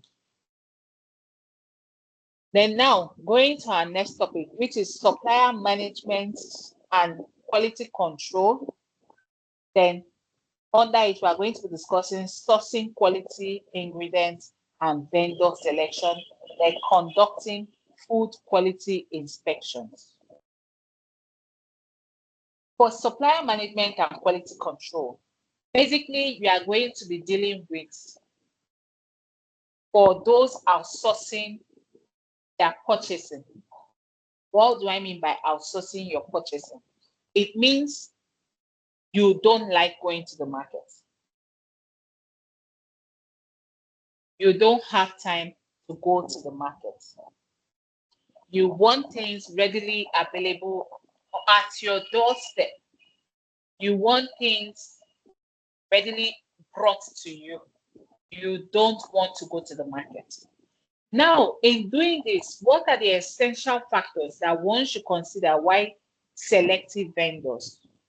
One, accreditation. Your vendors should be well vetted for. Anybody vetting, they should have what accreditation, they should be well vetted. Are they reliable? Do they have accreditation? Do they have the right to do what they are supposed to do? When you are running a business, you should understand that you are liable to being sued. You are liable to fines. You are liable. So you want to do things with people who take their business seriously.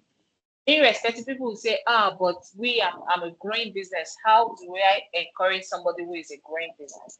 Well, if the person, for one reason, being a small business or a small scale, then they should have word of mouth accreditation, meaning that people who can vouch that this person gives standard goods. Because, like in the case of some supermarkets will say, oh no, I don't collect supplies from those who don't have NAFDAC number. But oftentimes we forget the fact that NAFDAC registration and approval takes a certain period of time, and your business has to be running at that point in time before you are accredited with NAFDAC number. So what happens at that point where they are waiting to receive accreditation and licensing? It means what? Certain people will have to trust them to keep their business afloat. So at that point, you need words of mouth. This person sells solid this, they are clean. The abattoir, I know she processes meat and so. Like in the north, I am based in the north, and in the north, it is essential that every meat process has to be halal. In the south, for those of us who are from the south in Nigeria, we understand that that is not a concern. For in the south, it doesn't matter whether it is a Muslim or a Christian that processes the killing of the meat. But in the north, where I am right now, presently in Abuja, it has to be a Muslim that slaughters, because that is what makes a meat halal for the Muslims and enables them, gives them the confidence to walk into any restaurant in Abuja to eat, because they know that the meat has been killed in the what's accepted Islamic way. In the south, we don't have a problem with this. Even in civilized world, even in this thing, you'll see certain products that shows halal.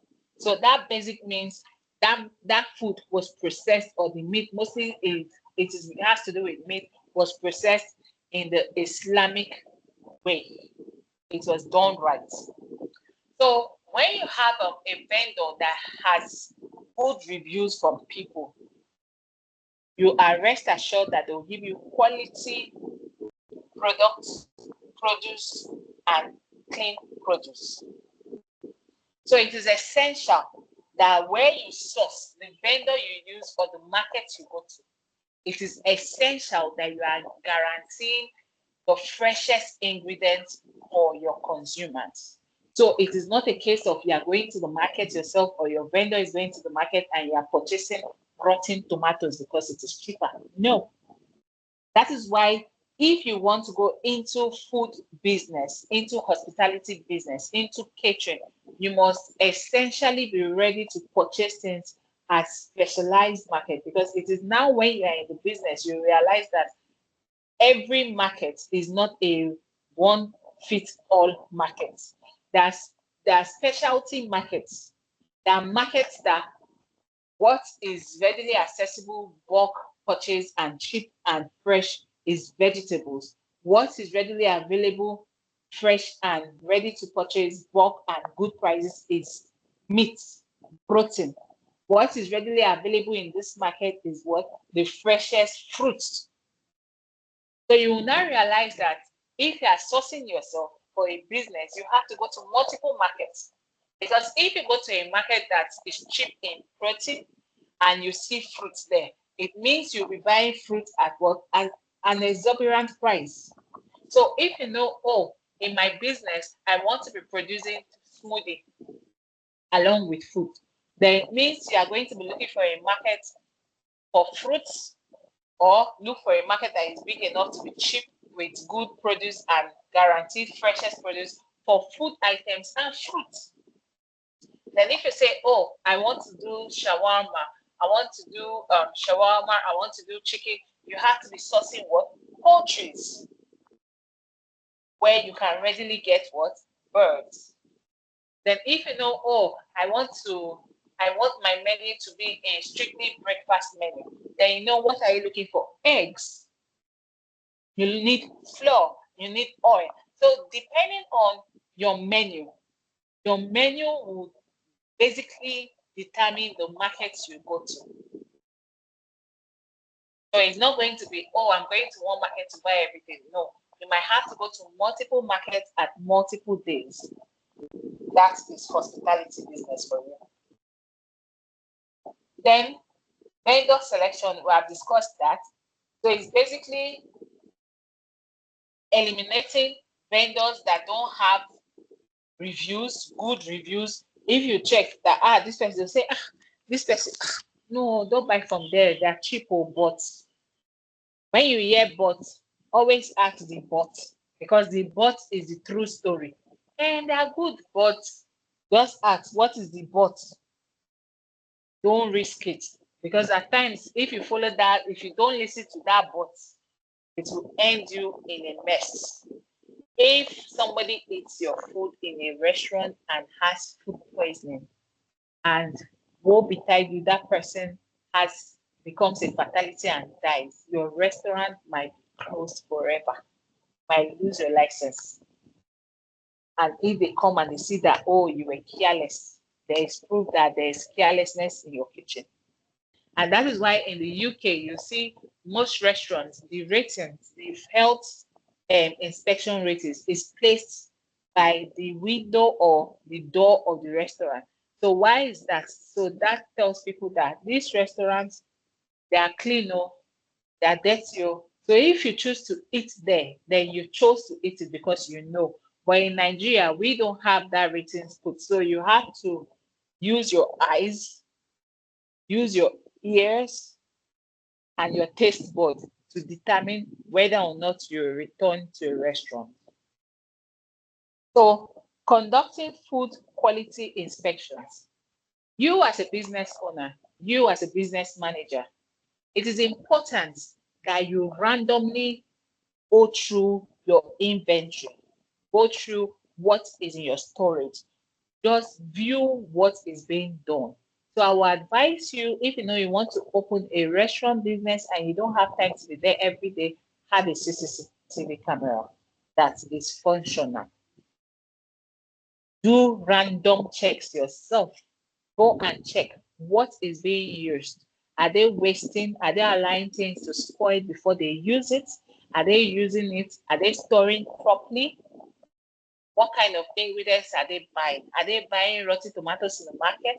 Are they buying weevil infested beans in the name of cutting corners? Please don't do that. It will end your business.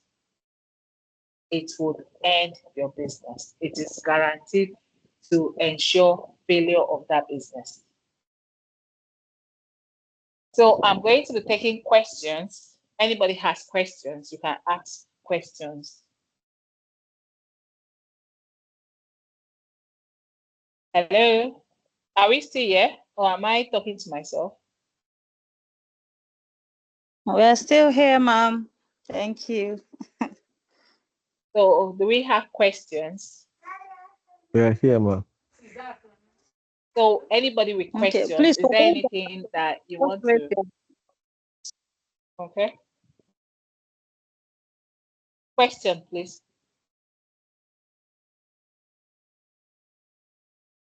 Did we understand everything, or somebody has question?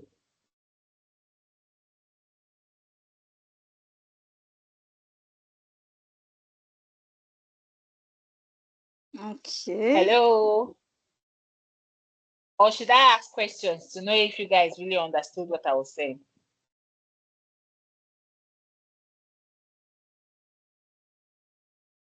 If you have any question, can you raise your hand up, please? Any question?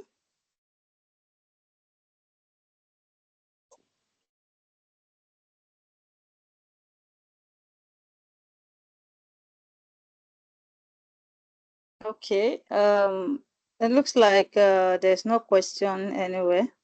So, if you have any question for us, you just ask. Then we'll pick anyone in the group that is present here to just answer. Okay. So can anybody say basically what you understand by HACCP?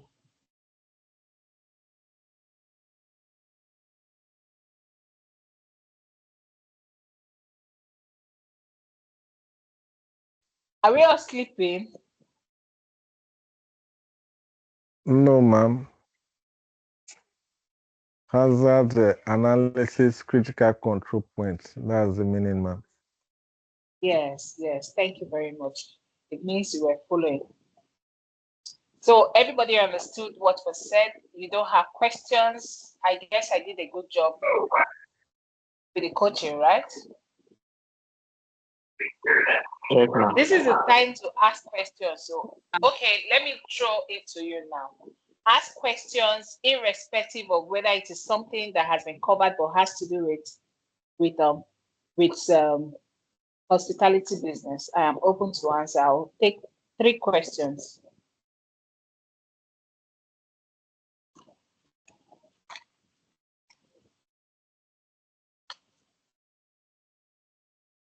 We have Yeah. Ifeanyi Ifeanyi Chukwu, Chukwu. yeah, you can ask. You can ask. What's the question? Unmute yourself and ask.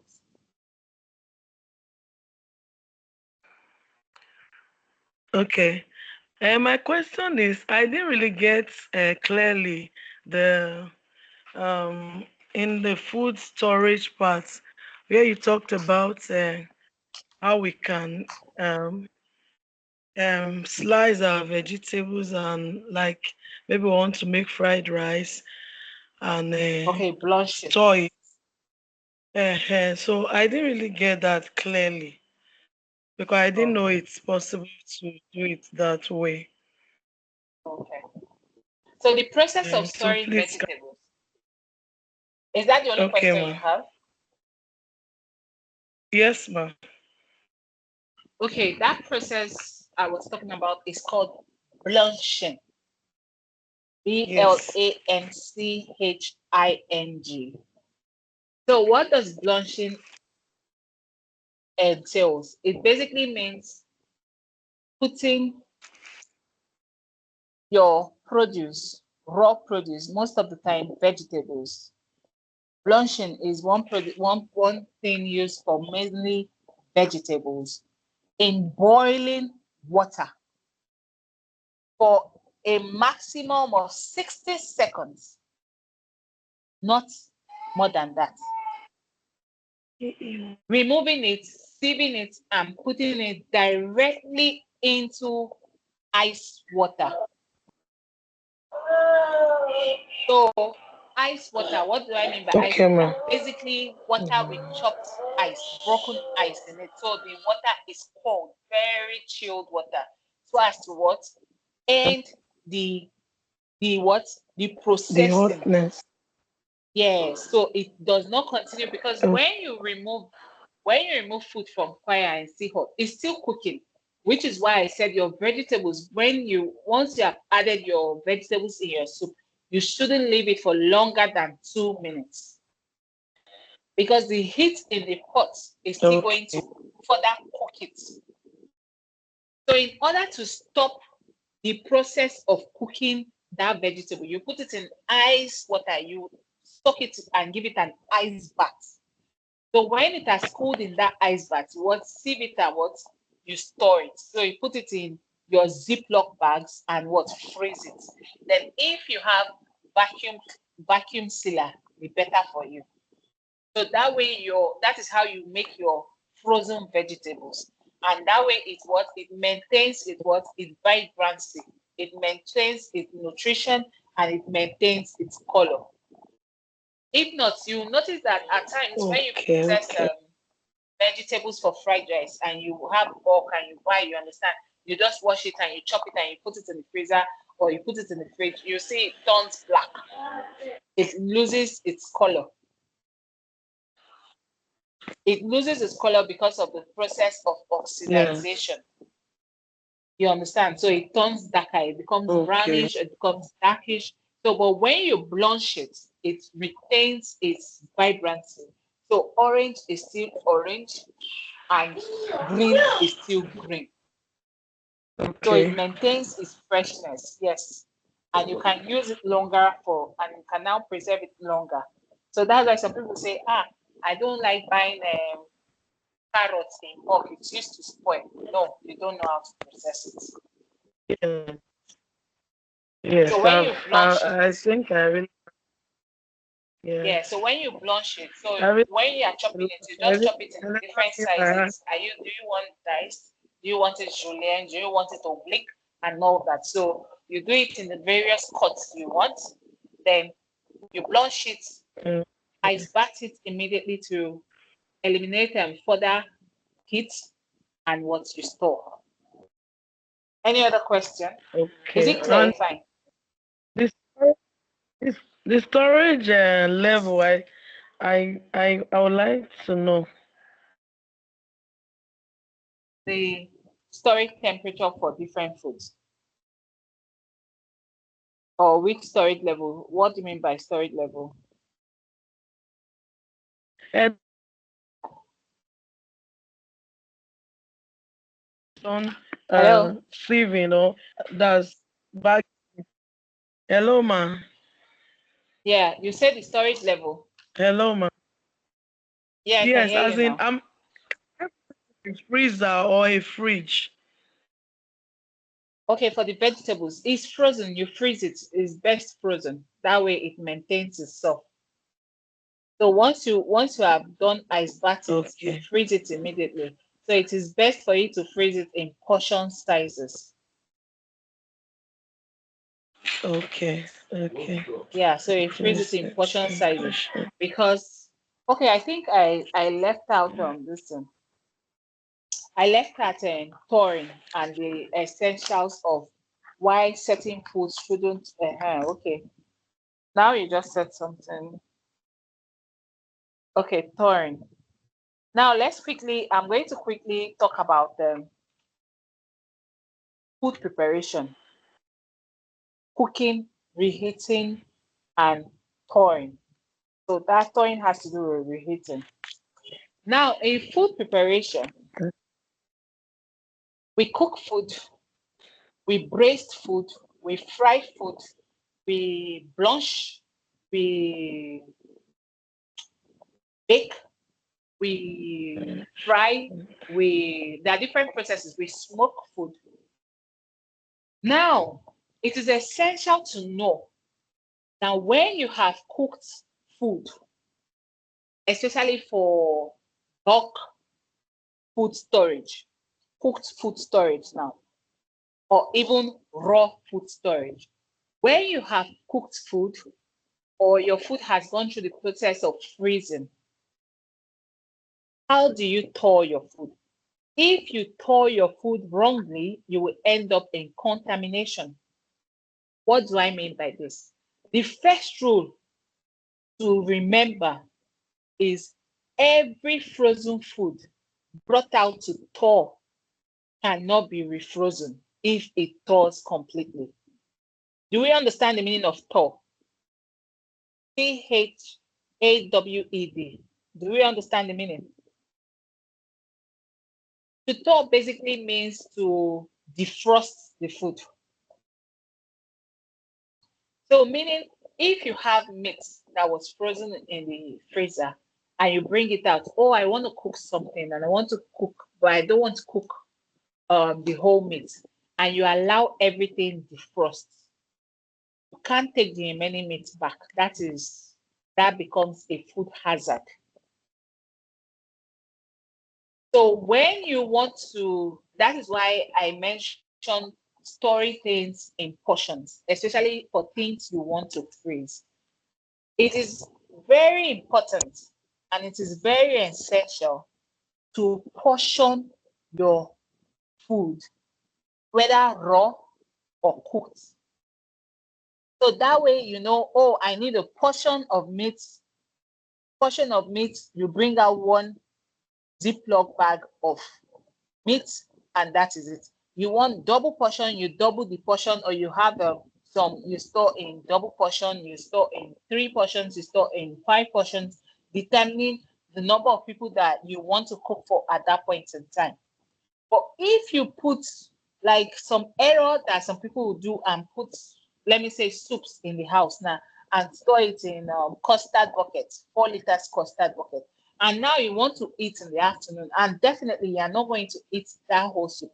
But they bring out the whole soup, and unfortunately, for one reason or the other, you go out and say, okay, let me just quickly go out and come back and warm the food, and you understand, take out of the one, and everything melts.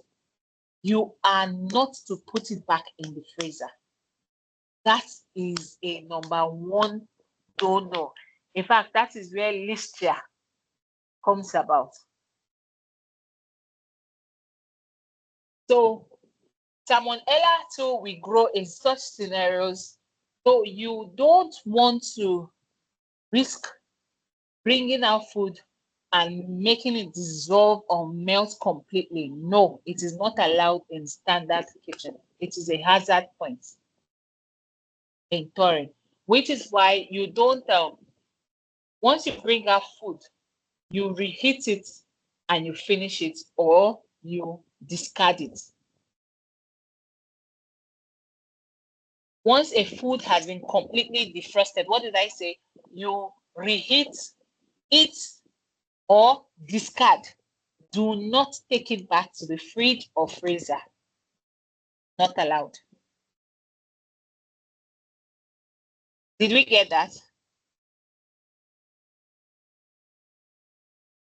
Hello? Yes, ma'am. Did we understand Yes, that? ma'am. Yes, ma'am. Yes, ma'am. So it is very essential. It is very, very essential that we remember that. So always store your foods in portions. So if you are doing an a la carte menu, you come, a person orders and they wait for it to come out, then you portion. So it is better for you to portion single portions. So that way you know you are bringing a single portion. And in fact, that helps you to avoid wastage too. Because if you are not in the kitchen and they have a customer at hand, then you can actually calculate how many portions was sold. But if you just put things in bulk in one plate and you bring, no, you're having hazard, you're increasing your hazard and you're increasing your wastage. So that is something we shouldn't forget. So, Madam Dorcas, I think that is all for today. Any other thing? Thank you very much, Ma. You've done well. Even Yeah, no beyond the problem. time. Thank you so much, Ma. We are grateful. I believe everyone here has learned one thing or the other. Yeah, many Yes, of ma'am. them left. Lots of people that were not able to join because of network. So we just have to go with these few people. Thank you No so much, problem. Ma. Appreciate you, Ma. Yeah, As no problem. we'll be looking for the notes, it's going to do us good. Yeah, within Thank the you. week, I'll try and send it Uh, to you. All right, ma'am. Okay, thank you very much. And I think we have all tried by staying till this time. Our class was supposed to end by 10 and we are I still here. Thank you so much. Sorry, by 9.